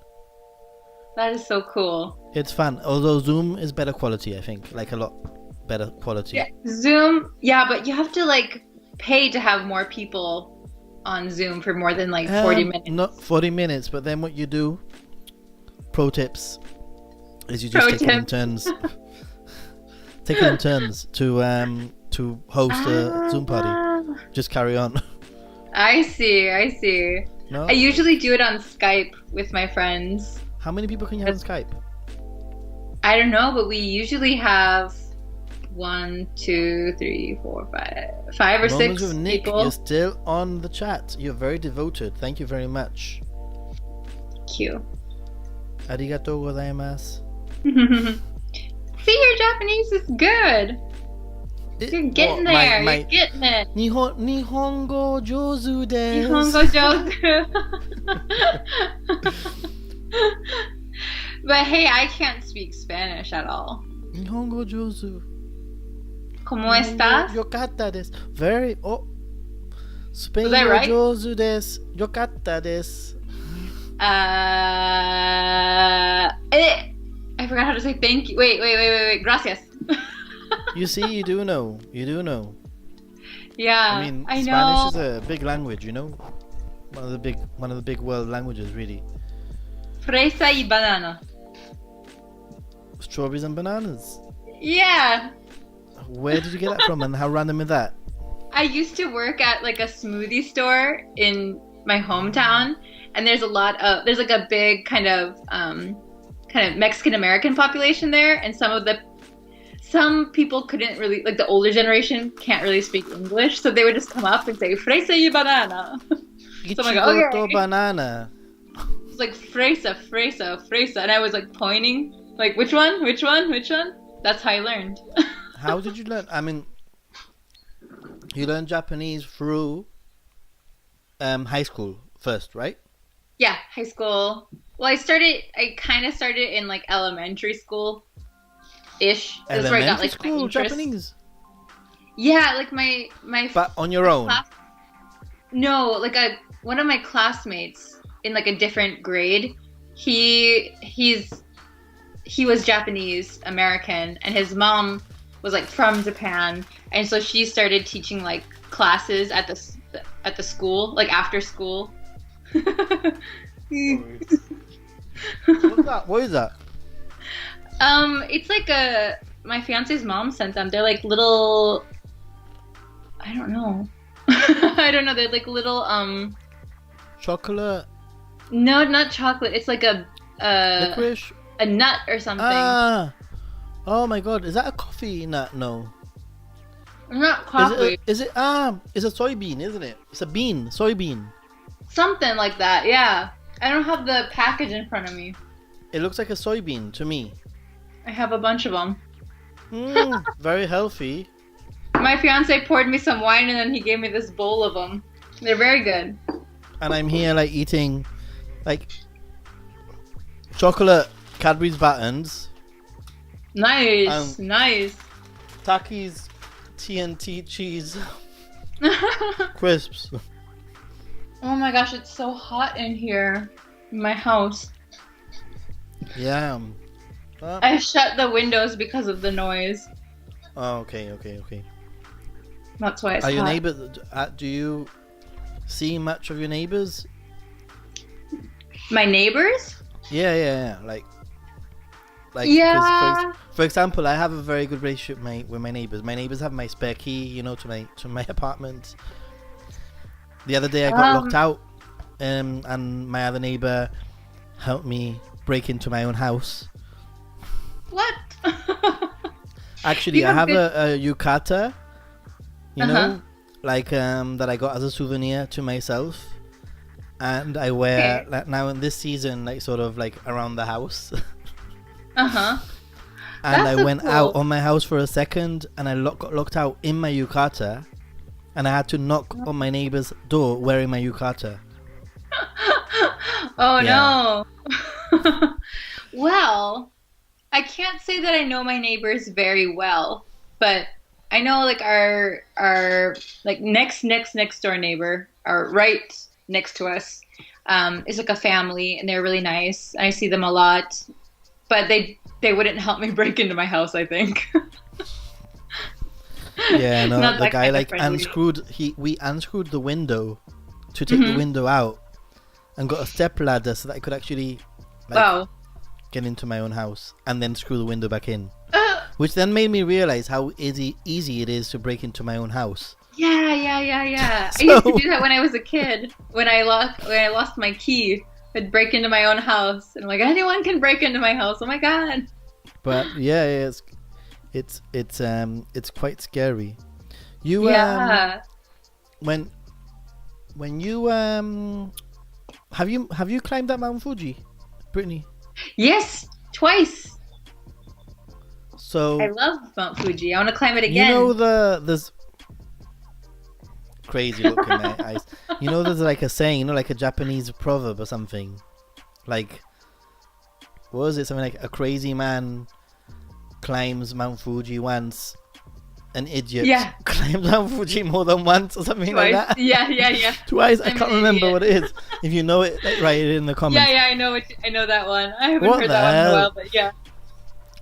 Yeah. No, I love Mount Fuji. It's such a cool experience. I've done it once. But you've done it once, yeah. So like it gets kind of crowded at some Kind of. points. Understatement. Yeah. Yeah.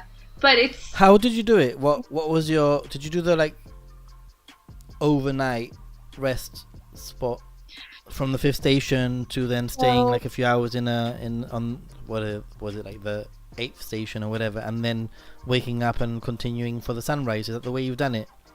yeah, the last time I did it that way. I was very prepared because I have hiked many a mountain now.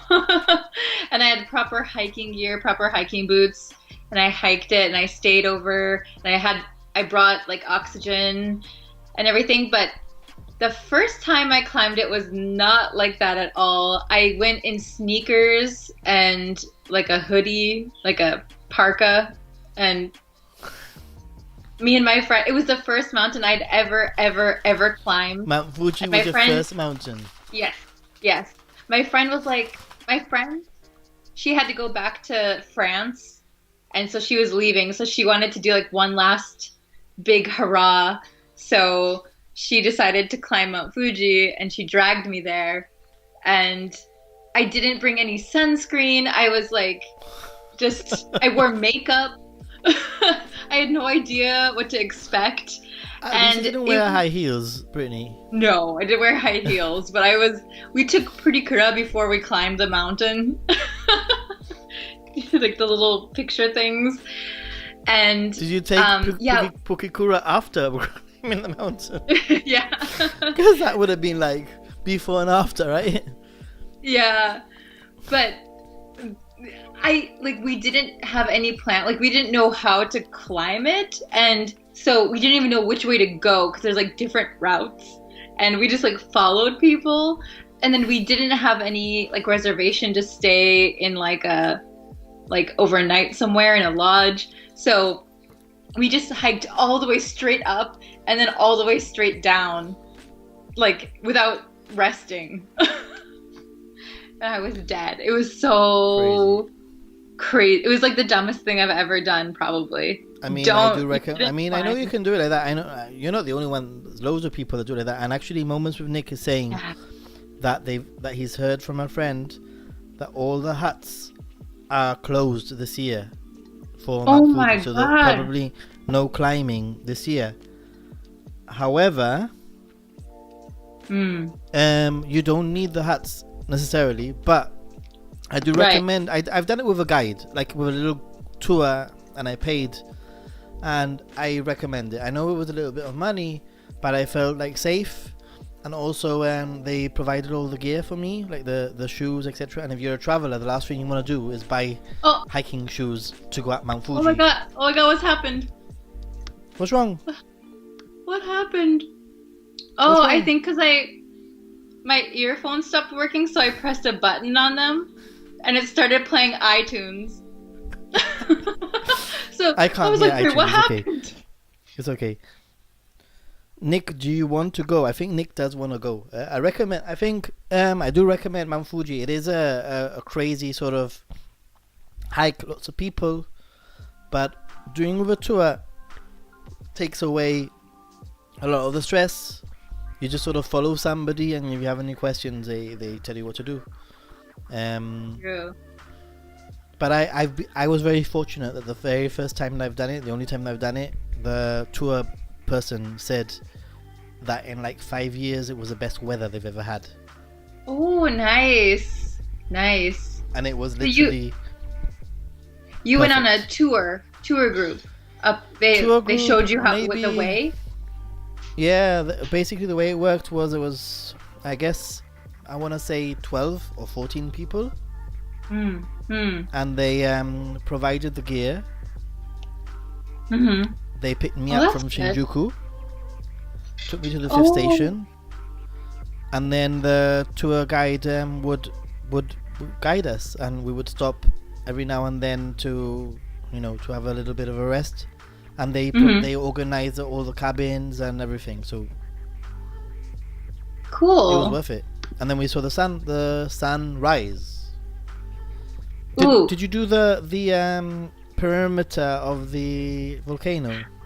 No, I have never done it because the first time I went up with my friend, just the two of us, and we didn't know what we were doing, and we didn't know that was there to do that, and we just went straight down. And the second time, I went with like a bigger group of people, and that was the plan, was to do that. But a few people had altitude sickness, so we had to go Oh. down after. Like we reached the top, but they didn't have the energy to go around that part. I can tell so. you that the crater part, you need to add another 2 hours, another 2.5 hours to I your, would be totally to your good hike. with that. That's why I want to go back. That's why I want to climb it Okay. again, And so there's a that I few- can and there's a few go peaks. around the crater. And on top of it, there's like a few peaks along the way. So you think you've reached the peak, and then all of a sudden there's another peak, and you go down It's not another the peak. peak. Yeah. I really want to go one more time.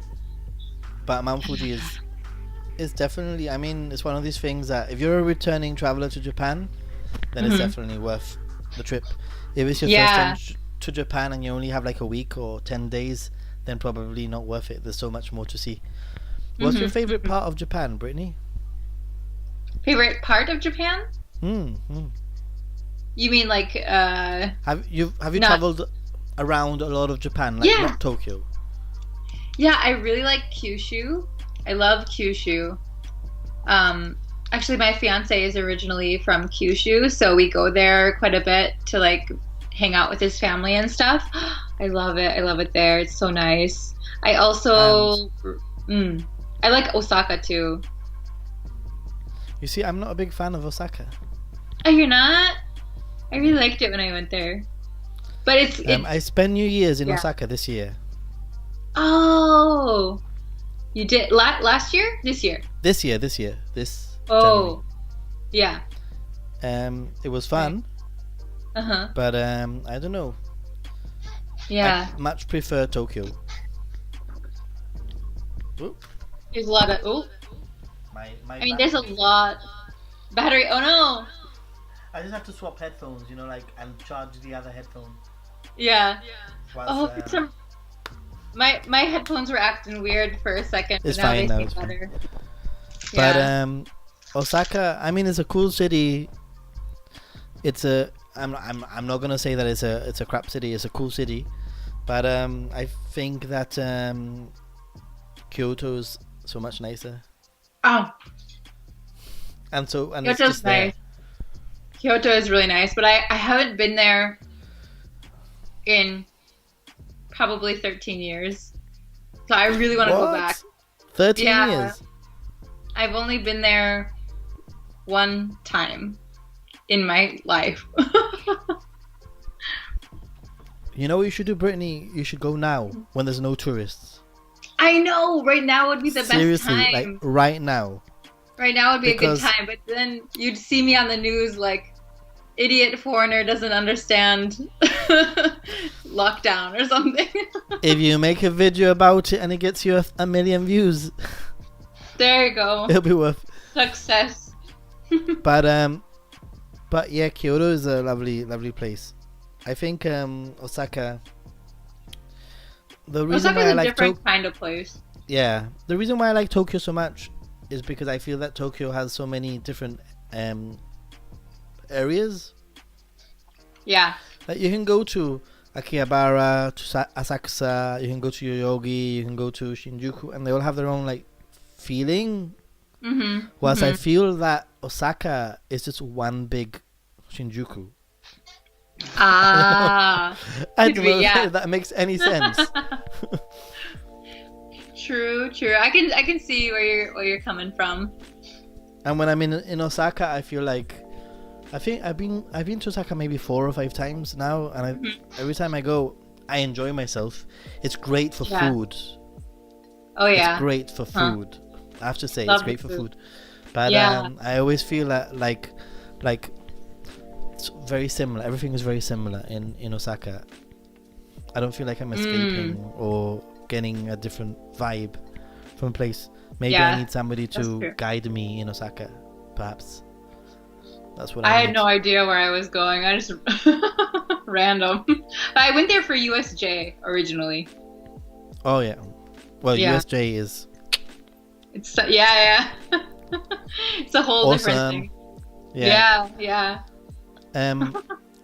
But I like Inaka, like I was saying. Have you heard of a place called Onomichi? Where's that? Onomichi is it's in the, I think, Hiroshima prefecture, but it's very near Hiroshima. Ah, Hiroshima. I've never been to Hiroshima. Oh, Hiroshima is a great city also. Yeah, I really want to go there. It's a little town sort of thing, and it's I'm trying to think where it is. Okayama, you know Okayama? Oh, okay, yeah. It's near Okayama.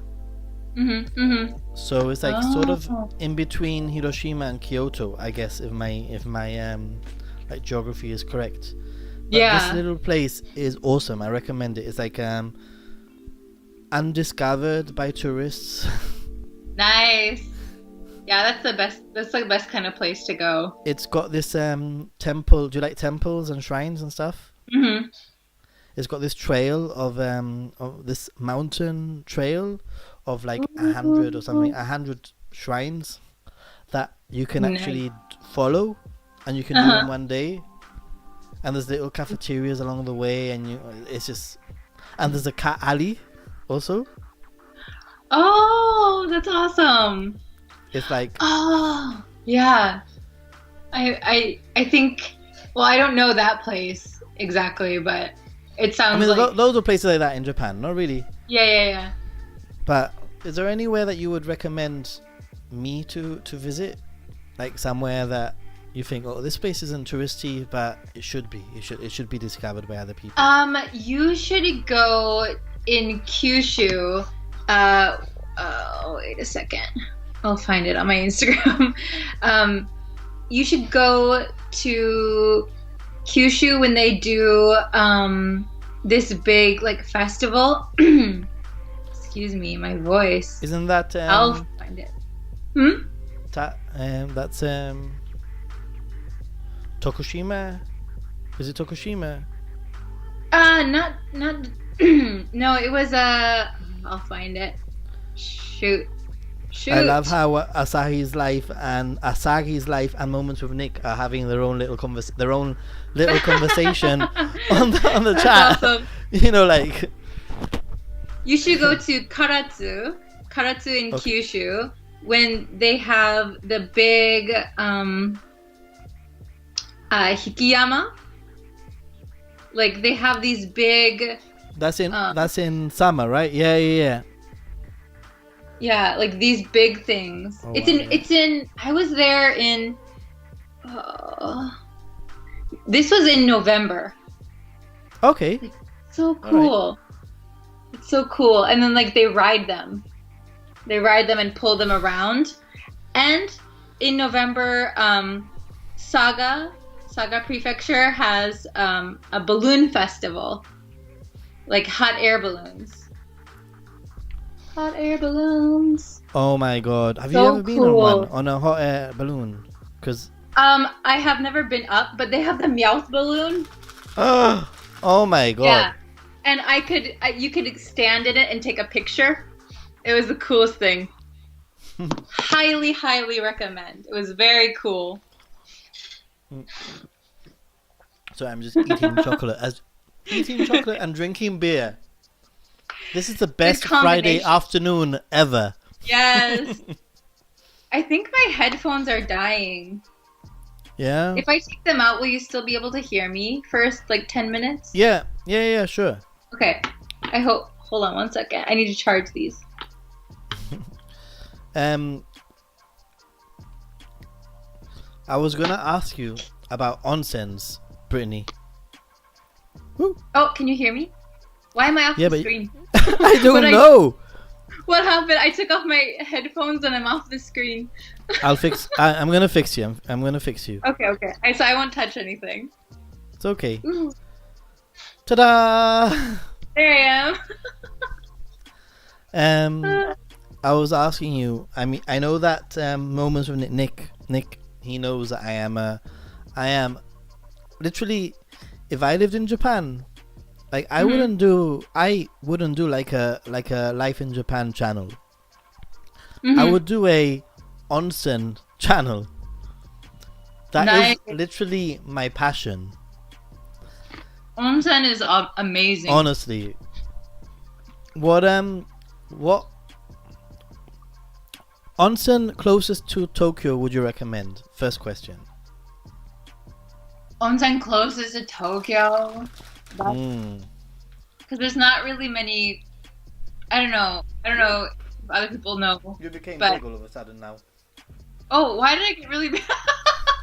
What happened? You're killing me.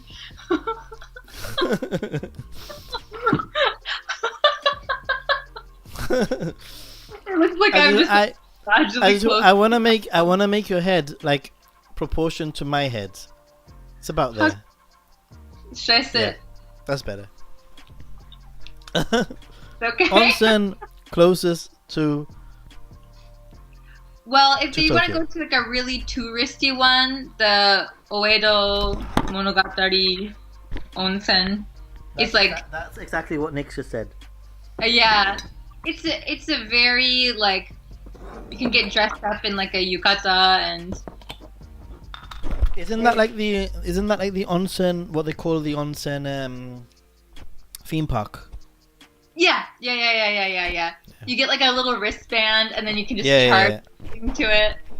Because I've seen lots of videos about it, but it's actually the videos that I've watched have put me off going. Yeah, it's very. I wouldn't say it's like a real, like, onsen experience. I guess. I mean, it is, but it's like, it's more of like a theme parky thing. Yeah. Love. And what's your favorite onsen that you've been to? My favorite onsen. Let's see. There was one. I climbed Mount Oyama. I don't know if you know where that is. Where is it? It's close to Tokyo, like from Shinjuku, probably like 40 minutes on the train. I climbed Mount Oyama, and after that, we went to like a kind of. We just found like this random, like restaurant. Like it looks like half ryokan restaurant, and then it had an onsen, and it was so nice, and we're like the only people there, and like they had the outdoor one in like the nature, and it's like after hiking, getting into the onsen, and then having a beer after is the best thing in the world. Amazing. I would recommend everyone to go to onsens like by hiking trail. They're really nice. I mean, I went to on the way back from Mount Fuji. We stopped off in a Sento. Okay, yeah. But it was sort of like a Sento onsen, if that makes any sense. And it was really, really incredible because you had like the view of Mount Fuji was like the perfect view. Wow. Perfect view of Mount Fuji with the outdoor onsen. Ooh. And it was just like magic. That is nice. But I always find it like it's a little bit unfair how like the male and the female are separated in the sense that the women that went Unfair. so unfair. Why? They told me there'll be naked girls in the onsen. Go on. But that the ladies that were in this tour, they went to the female part of the onsen, but they couldn't see Fuji. Really? Oh no! We were all like, "Oh my god, the view of Fuji was amazing," and they were like, "What view of Fuji?" We were facing a wall. We were facing the parking lot. Oh my god! Yeah, actually, Moments with Nick says, and he's been telling me for years now, that there's an onsen in Gunma, which isn't too far away from Tokyo. That on my list. Nice. Onsen would be great if you love onsen. But well, if Sagi is recommending Odeo Onsen, then I shall take the recommendation for the next time that I actually go to onsen.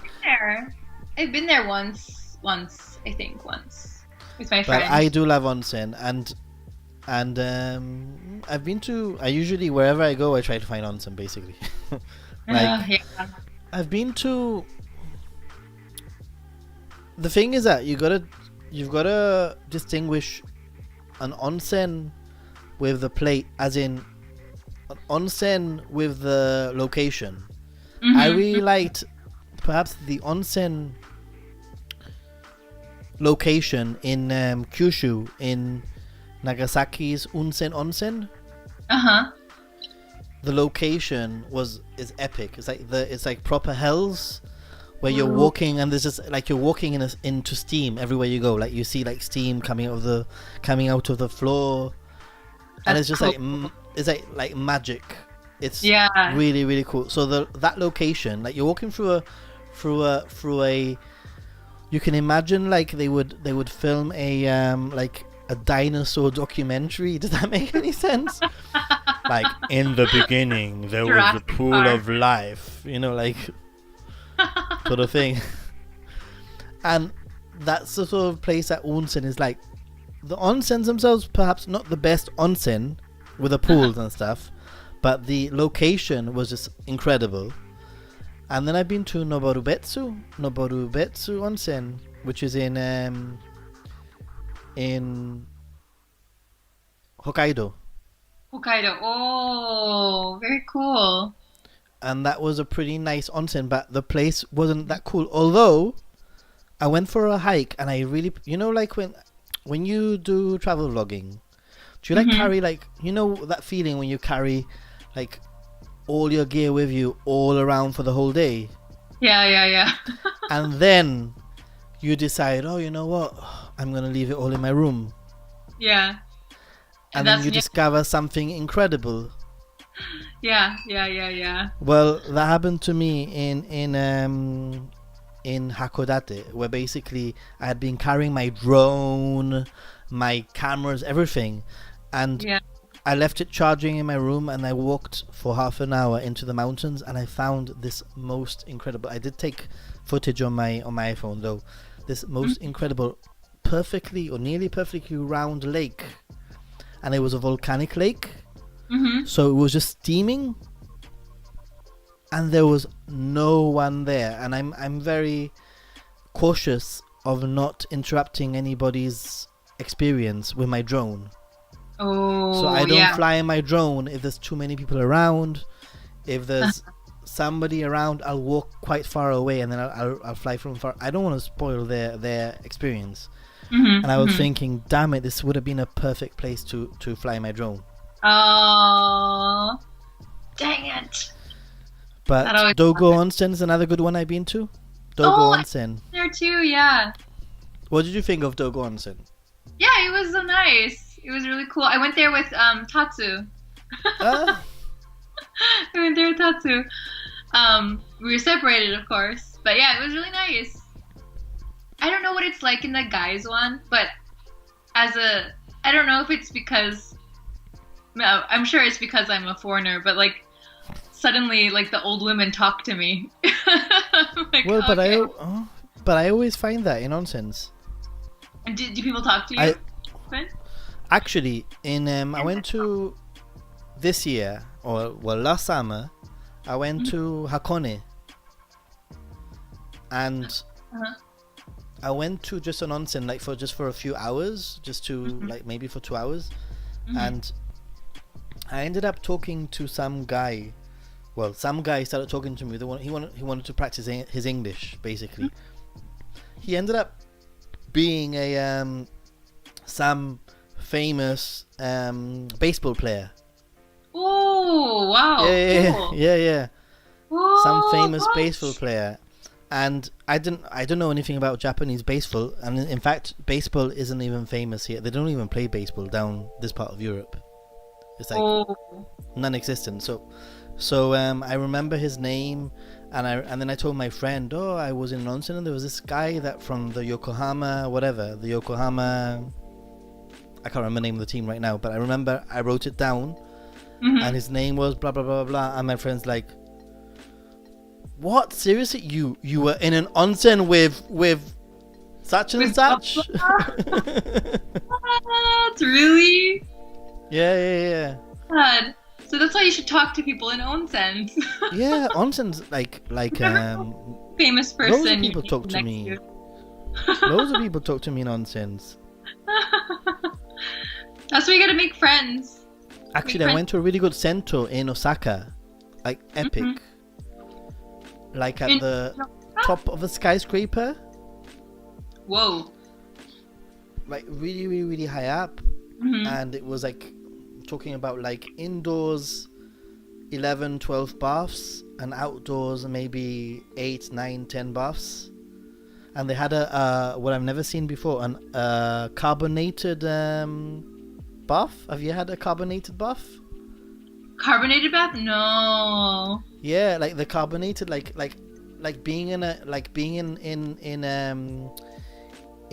what do you call it? Carbonated water, like fizzy water.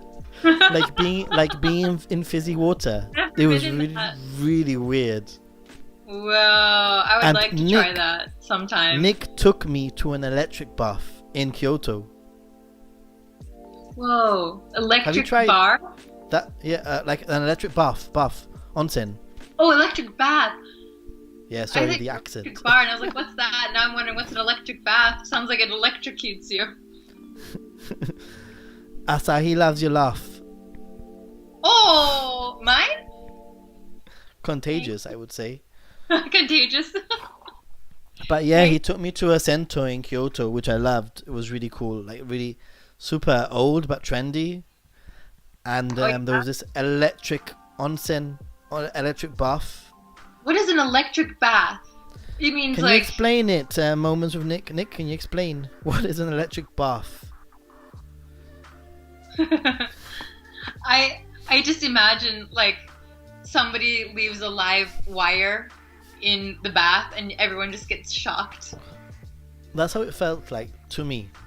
Yeah, right? It was a bit crazy. I didn't like it at all. You didn't like, did it shock you? I'm confused. Did you feel like a current going through you? What is an electric bath? It sends a current through the water and you literally get shocked. I don't want to try that. What the heck? What the heck? No way. What the heck? He's like, try it. No, and I literally just put both feet in for, I must have lasted 20 seconds. Less. 5 seconds. 5. That sounds like they're going to have a lawsuit on their hands eventually. Yeah, but actually since then, I've come across it more often. Like in Osaka, I came across it in Osaka. Also, wait, obviously it's a trend. Obviously it's like a trend in centers. Yeah, that's crazy though. How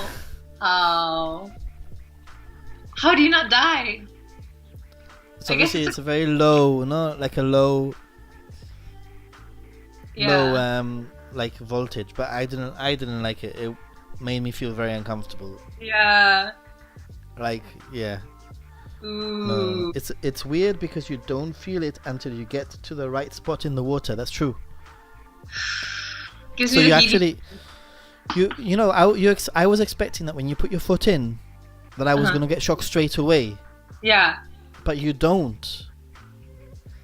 So just, like, you put your you foot just wait in, for it. and then eventually you start putting it deeper and deeper and deeper, and you reach a point where it shocks you. Then do you get out or you just sit in the shock? No, like you're supposed to like dunk your whole body in, Yeah. right? No.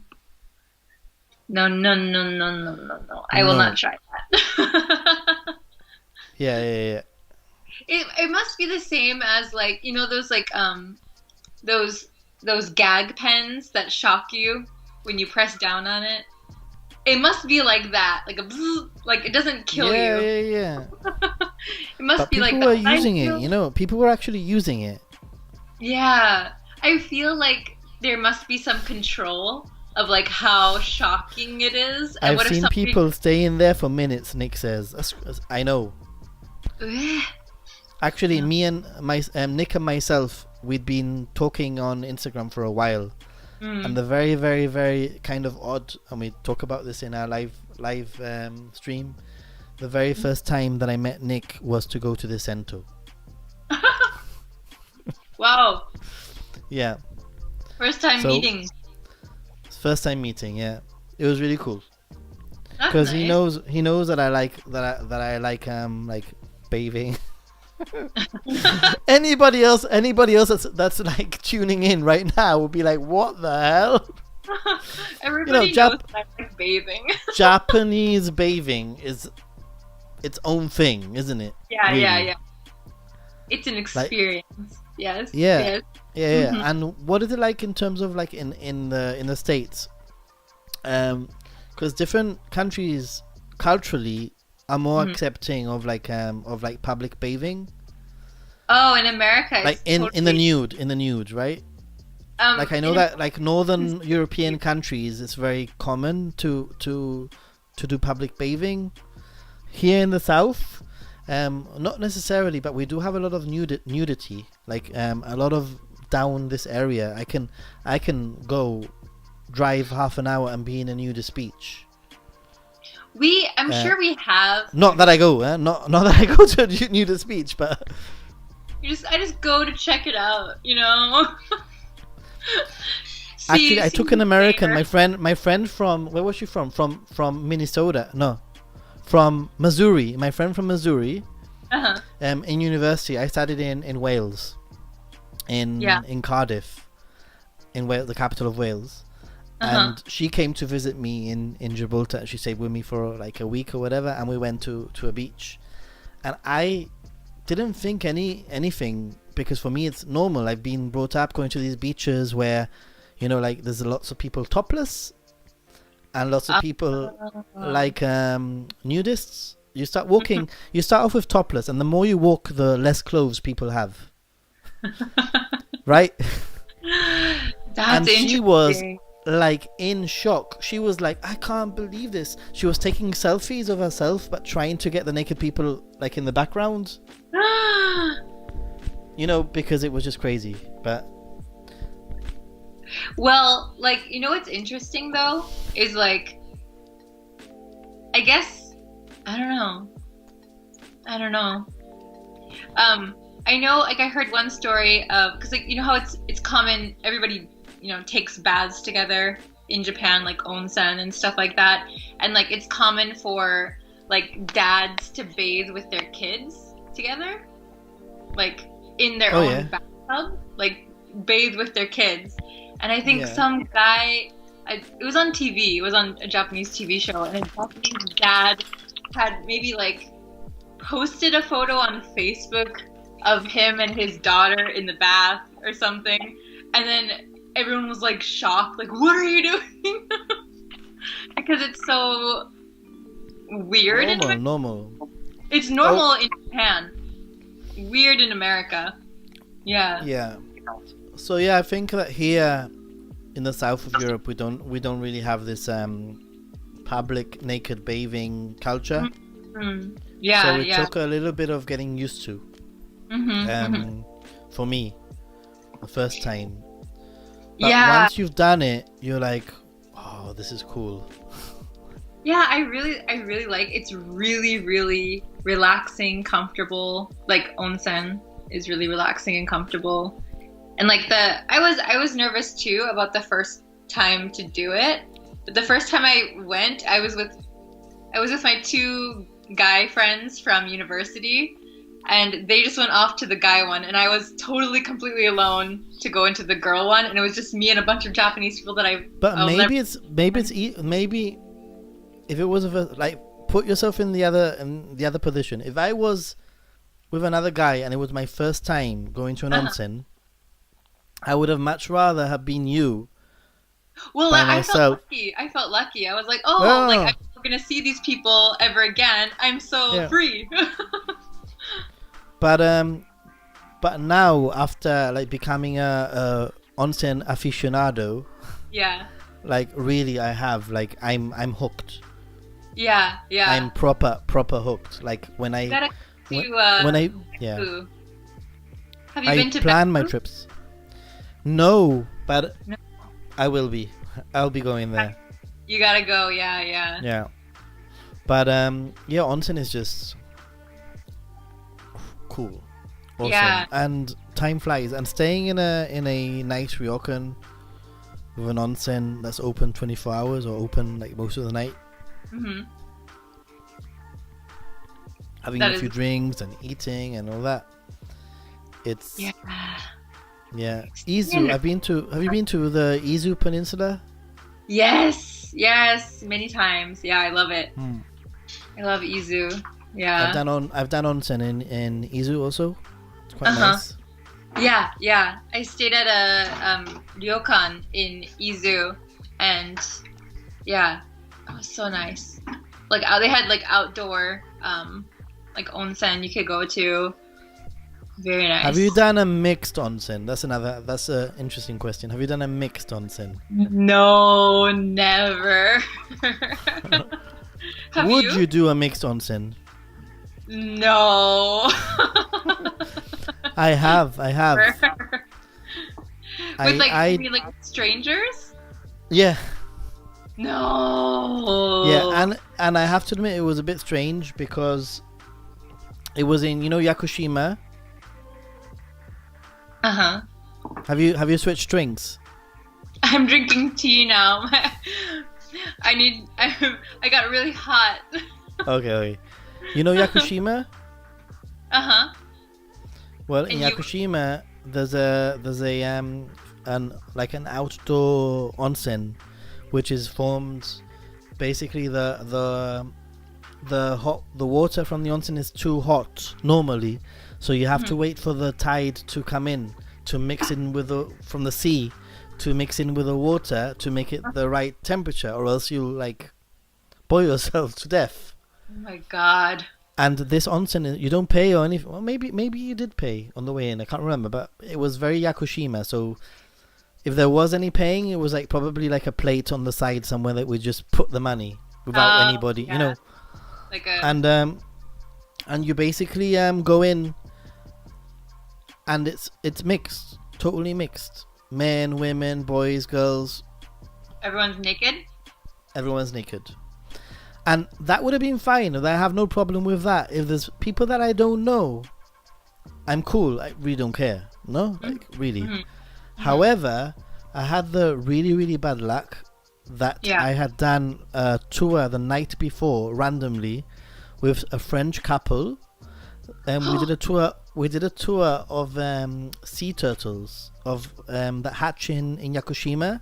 Ah, And okay. they lay their eggs and they hatch and all that, and it was like really, really strict. Like you couldn't take photos, you couldn't even have your phone on because the light of the phone could confuse the turtles. The turtles follow the moon into the sea, Oh, basically, I see.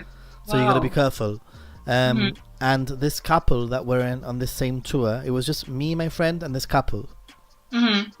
Well, I had the really, really, really bad luck that out of the whole day, when I decided to go to this mixed onsen, they were there. Oh my god.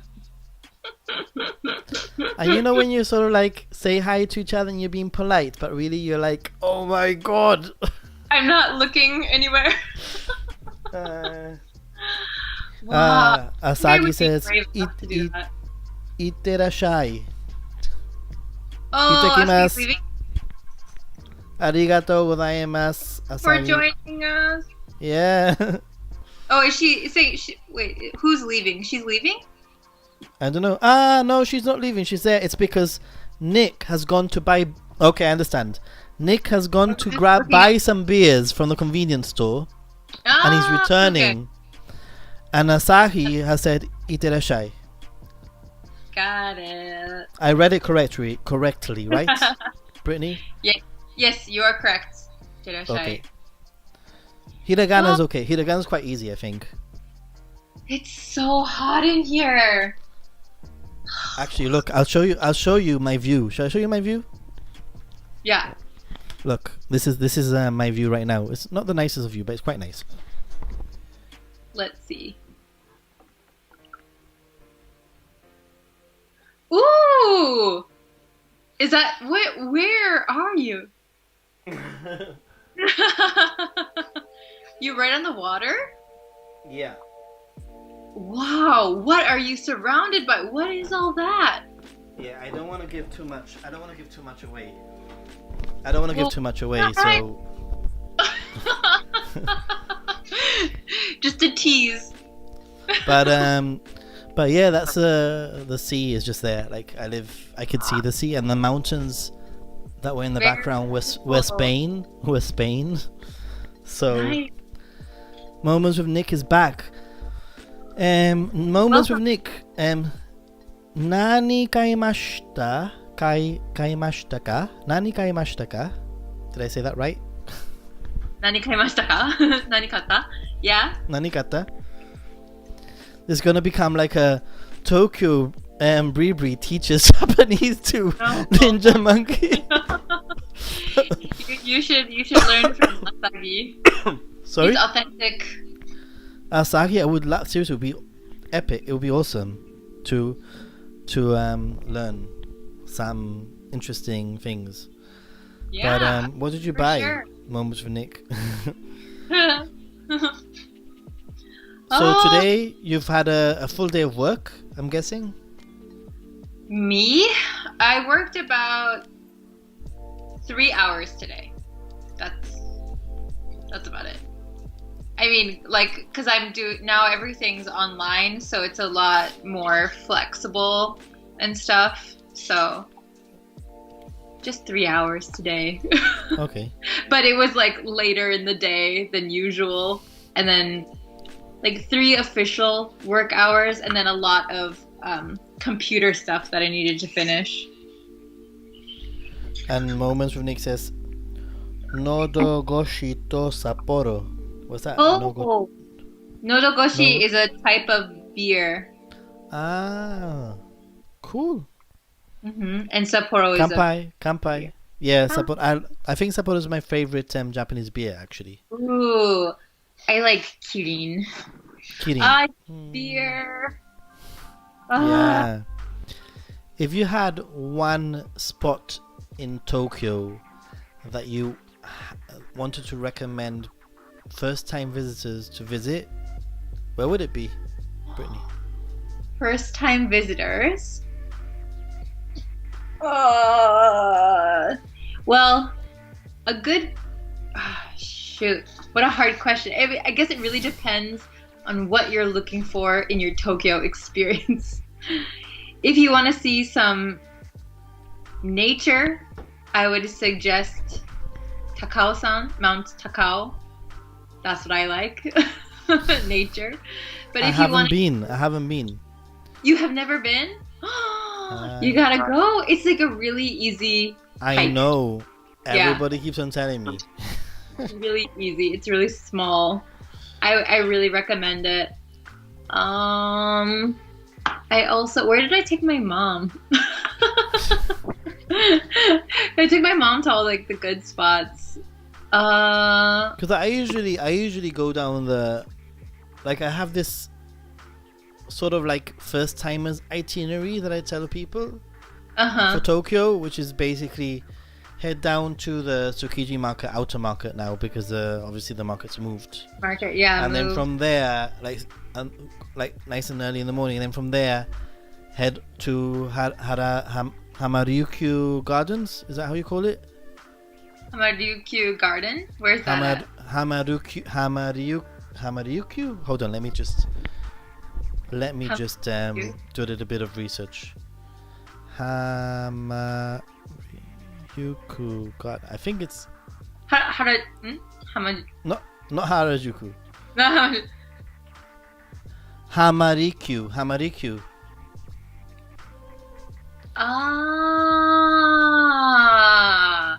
Oh, And I see. Yeah, like I totally recommend. Like you go start in the morning with breakfast in Tsukiji, or like a little walk around Tsukiji, because you get like quite a good vibe. And then from there, it's literally a 10-minute walk from Tsukiji Outer Market to Haramyuku, or however you say it, Gardens. Yeah. And it's a really cool garden. It's like a traditional Japanese garden. It's beautiful. It's got a traditional tea house in the middle of a pond with a bridge that you can have like a tea there. Uh-huh. And then from that garden, you can get a boat that takes you to Asakusa. Ah, yeah. It's like Okay. perfect. It's like the most you can't. Or if you want, you can even go to Odaiba from there. Ah, yeah. I know what you're talking about. Oh, So it's like a really perfect little. You get the garden, the Japanese garden, and not only that, but you get the cityscape. So you get like the garden and the high-rise buildings. You get the traditional garden, and the pictures will have this modern, old feel. Yeah. It's pretty cool. You gotta go to the Imperial Palace too. Also. Yeah. Very nice, big open space. Definitely open space. Mm-hmm. Yeah, But and yeah, any if you haven't been, you should go. You should do that. You should go to that garden, the one I've mentioned. I don't think I've ever been to that garden actually. Yeah, it's like I said, it's very near the Tsukiji outer market. Yeah. Very near, and then literally you can walk to it, and then you go down. You can and somebody I think I read somewhere that like years and years ago there used to be an elephant that used to patrol the gardens.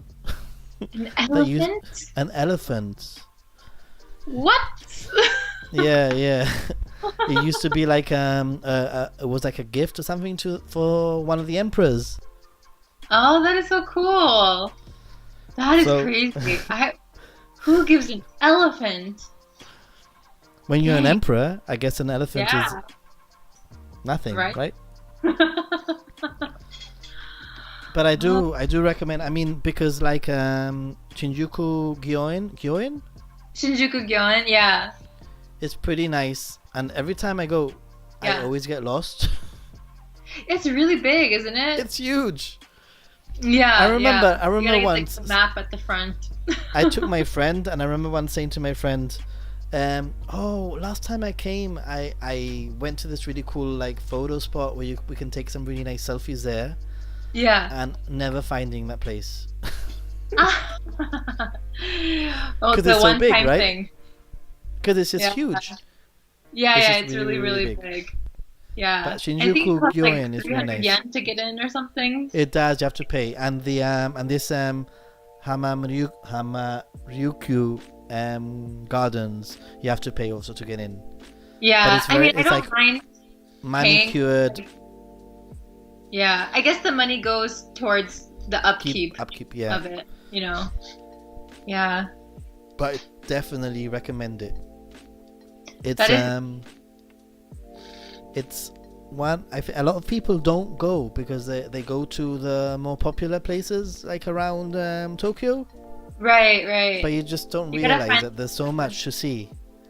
Mm-hmm. I mean, I prefer that garden to the Imperial Palace personally. Oh, well, see, I've never been there, so right? I should go. The Imperial Palace is pretty. Have you done any of the special tours of the Imperial Palace? No, I don't. Well, Okay. I don't think so. I don't think so. I've just been there, like, hanging out. Or no, wait. No, yeah, no, I think I haven't. Actually, I have another question for you, Brittany. Uh-huh. Maybe difficult, maybe controversial, Ooh, I love controversial. or maybe not controversial. Maybe it's controversial because I've had a few beers. Yes? Skytree or Tokyo Tower?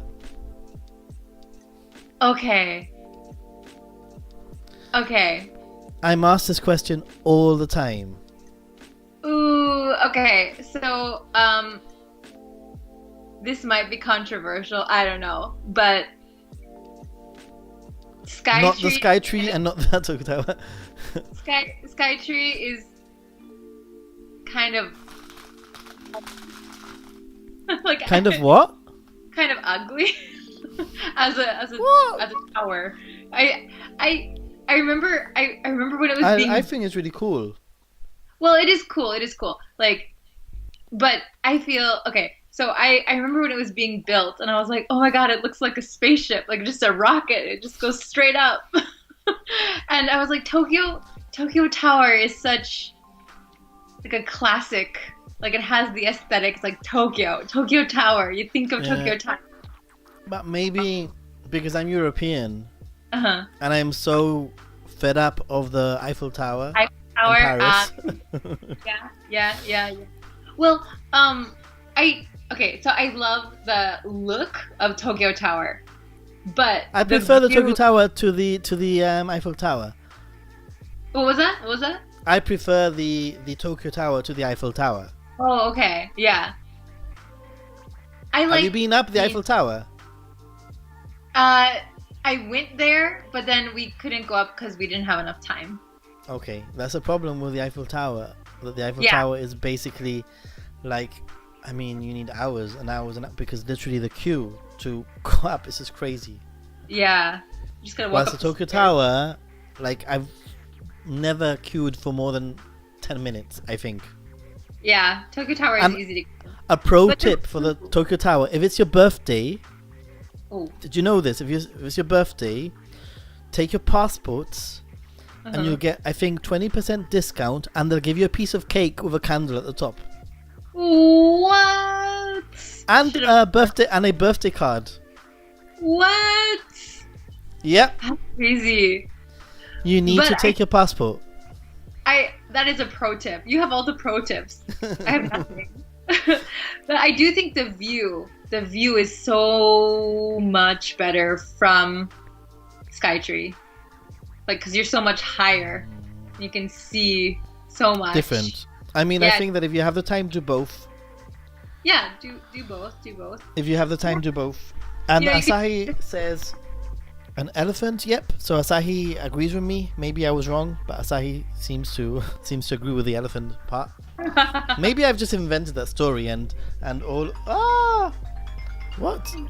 Somebody's trying to call me. Oh, you're so popular. It's okay. Well, But maybe I mean, maybe I've invented that story. Maybe I haven't. mean- you can go to like what's cool is that like seeing both Skytree and Tokyo Tower is really cool. So like the Shinjuku government building, you can go. It's called the Metropolitan Government Building. Government Building. Yeah, you and can it's go free. up for free. Yeah, and then you can see the view. And And you also- get different views on different days because depending on the day, Yeah. depends on the tower that's open. Mhm. So That is- that's a pro tip from Brittany. You see, Brittany has pro tips also. I do have some pro tips. Not that many. I've forgotten everything. I don't know. I feel But, like it's, yeah. one of those Metropolitan Government Building is really cool. Yeah. Definitely worth it. It's Shinjuku, right? Shinjuku, yeah. If you can find the entrance, that is, because I find that building to be a little bit of a maze. It's like, it's free, but you must find the entrance for it to be free, right? Yeah. It's like, spend an hour looking for the entrance, and the reward will be a free tour, a free view at the top. It's kind of crazy. It's a maze. I actually stayed before many times. I don't want to say many times. It's gonna make me sound like a snob. But I've spent a few times. I've stayed in the Cerulean Tower in Shibuya. Oh yeah. You know the Cerulean Tower Hotel? Mhm. And that view is pretty nice because you get.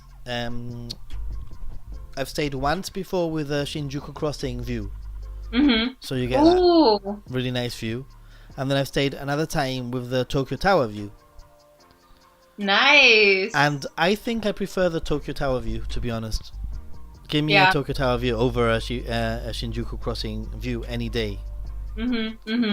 Anything with the Tokyo Tower in the background is just going to be like magical and romantic and just a nice thing to look at. And that area is called Minato, where the Tokyo Tower is. Minatoku.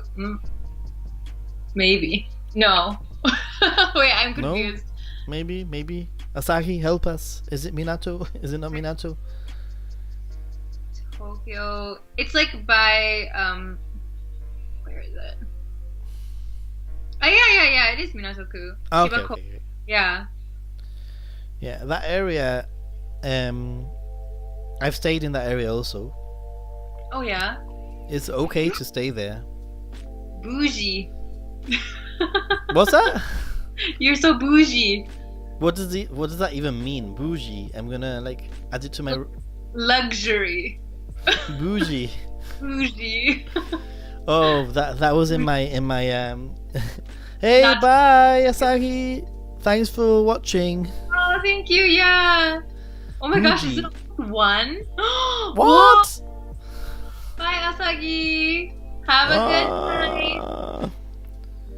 Okay, I have a stream with Tomoko-san tomorrow, by the way. Okay, guys, everybody go to Asagi's live and turn on the notification for the stream with Tomoko. Please. At what time? Asagi, at what time? Hopefully it's I can catch it if it's not like at 4 a.m. my time. We'll have to join. Oh, moments we'll check it out. I usually stay in Ueno now, Brittany, nowadays. What was that? I usually stay in Ueno nowadays. Ah, Ueno, yeah. Ueno's nice. Yeah, I think it's totally underrated as a hub, a place to stay. Yeah. I don't know of many people that do stay there.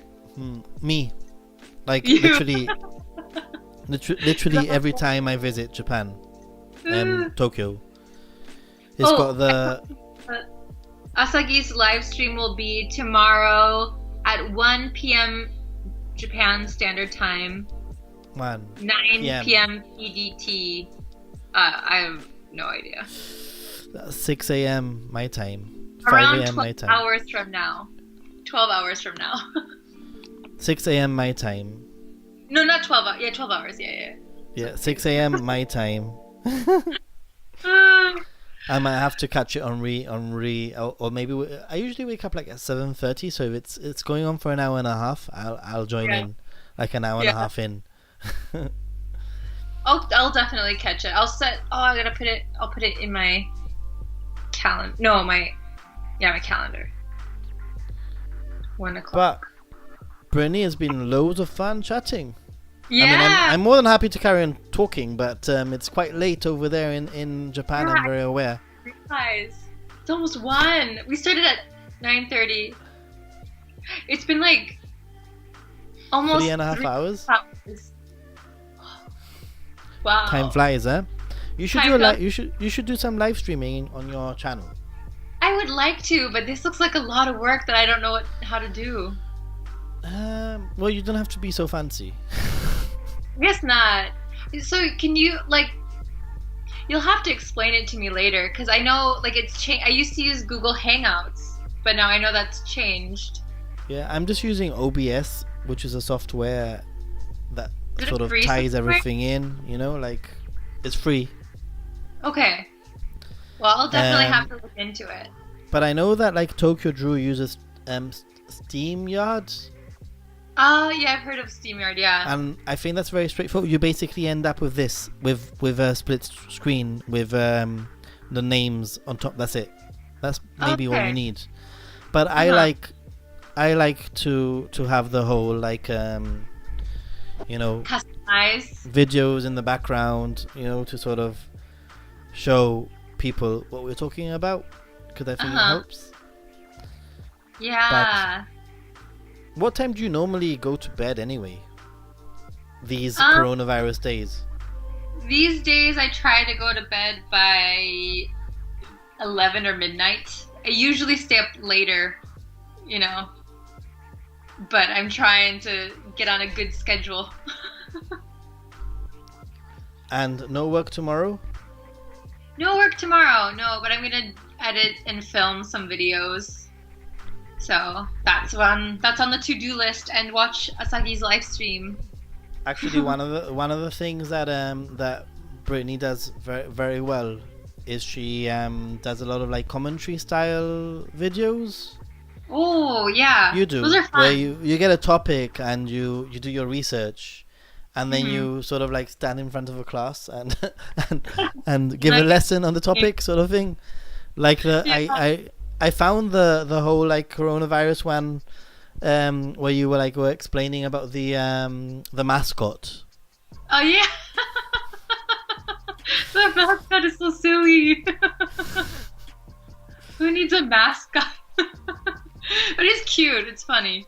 Well, I like it. People like that kind of stuff. People do like.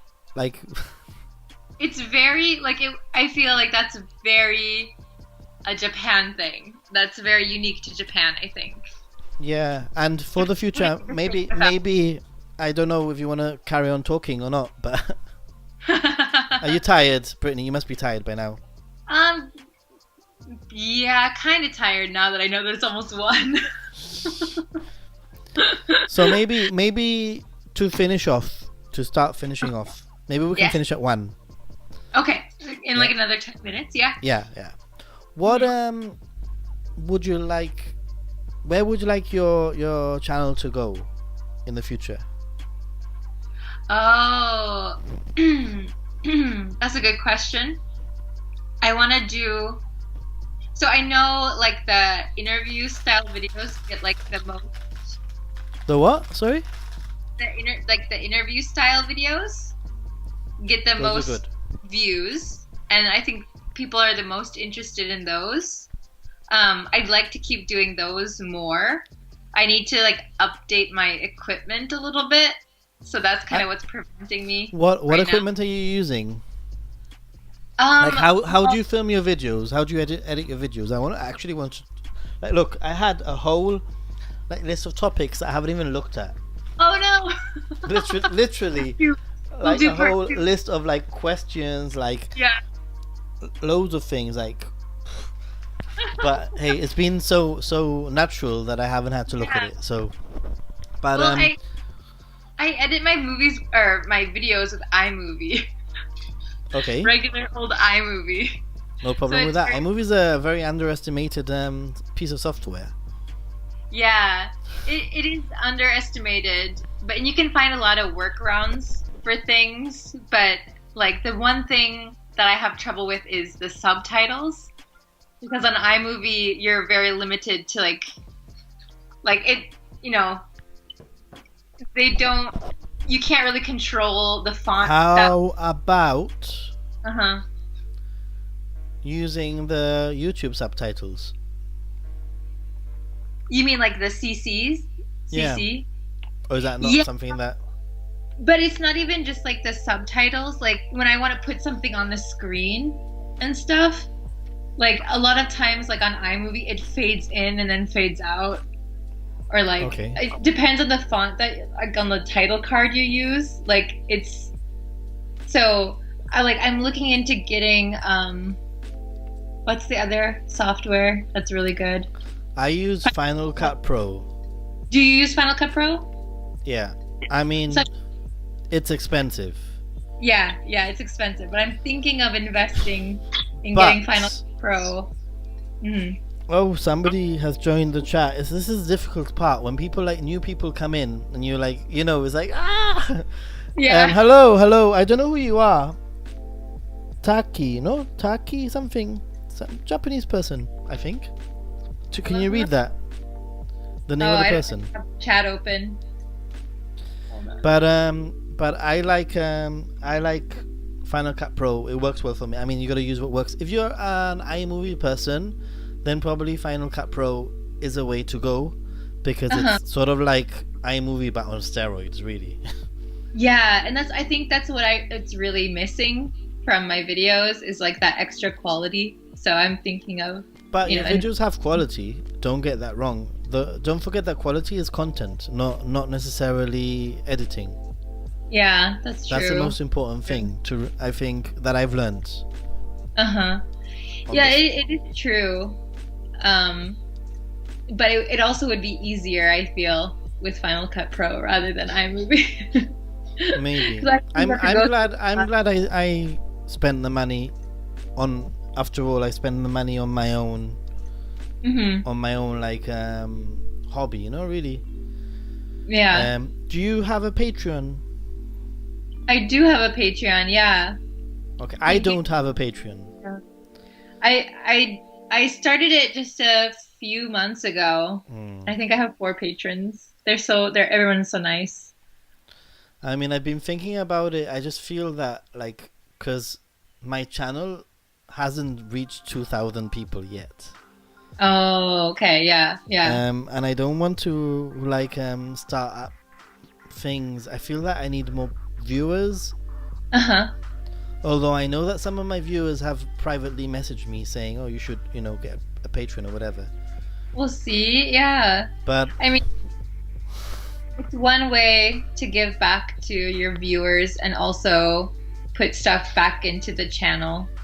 somebody is saying, "Do you remember in Akihabara Pokemon Go young office worker?" Oh, Akihabara. So somebody, you're talking to me or you're talking to Brittany? So Akihabara. Probably too. I'm a big Pokemon Go. I'm a big Pokemon Go player. Oh, I liked Pokemon Go, but it was kind of heavy on my phone.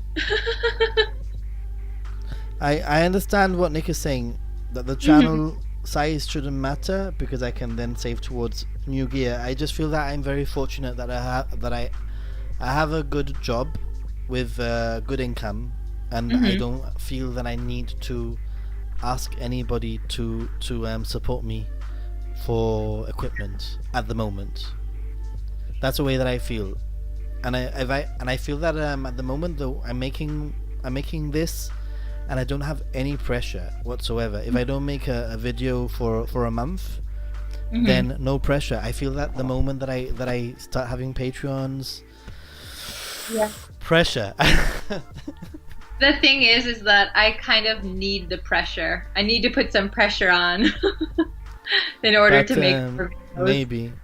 But nice to see you again, the young office worker that I met in Akihabara.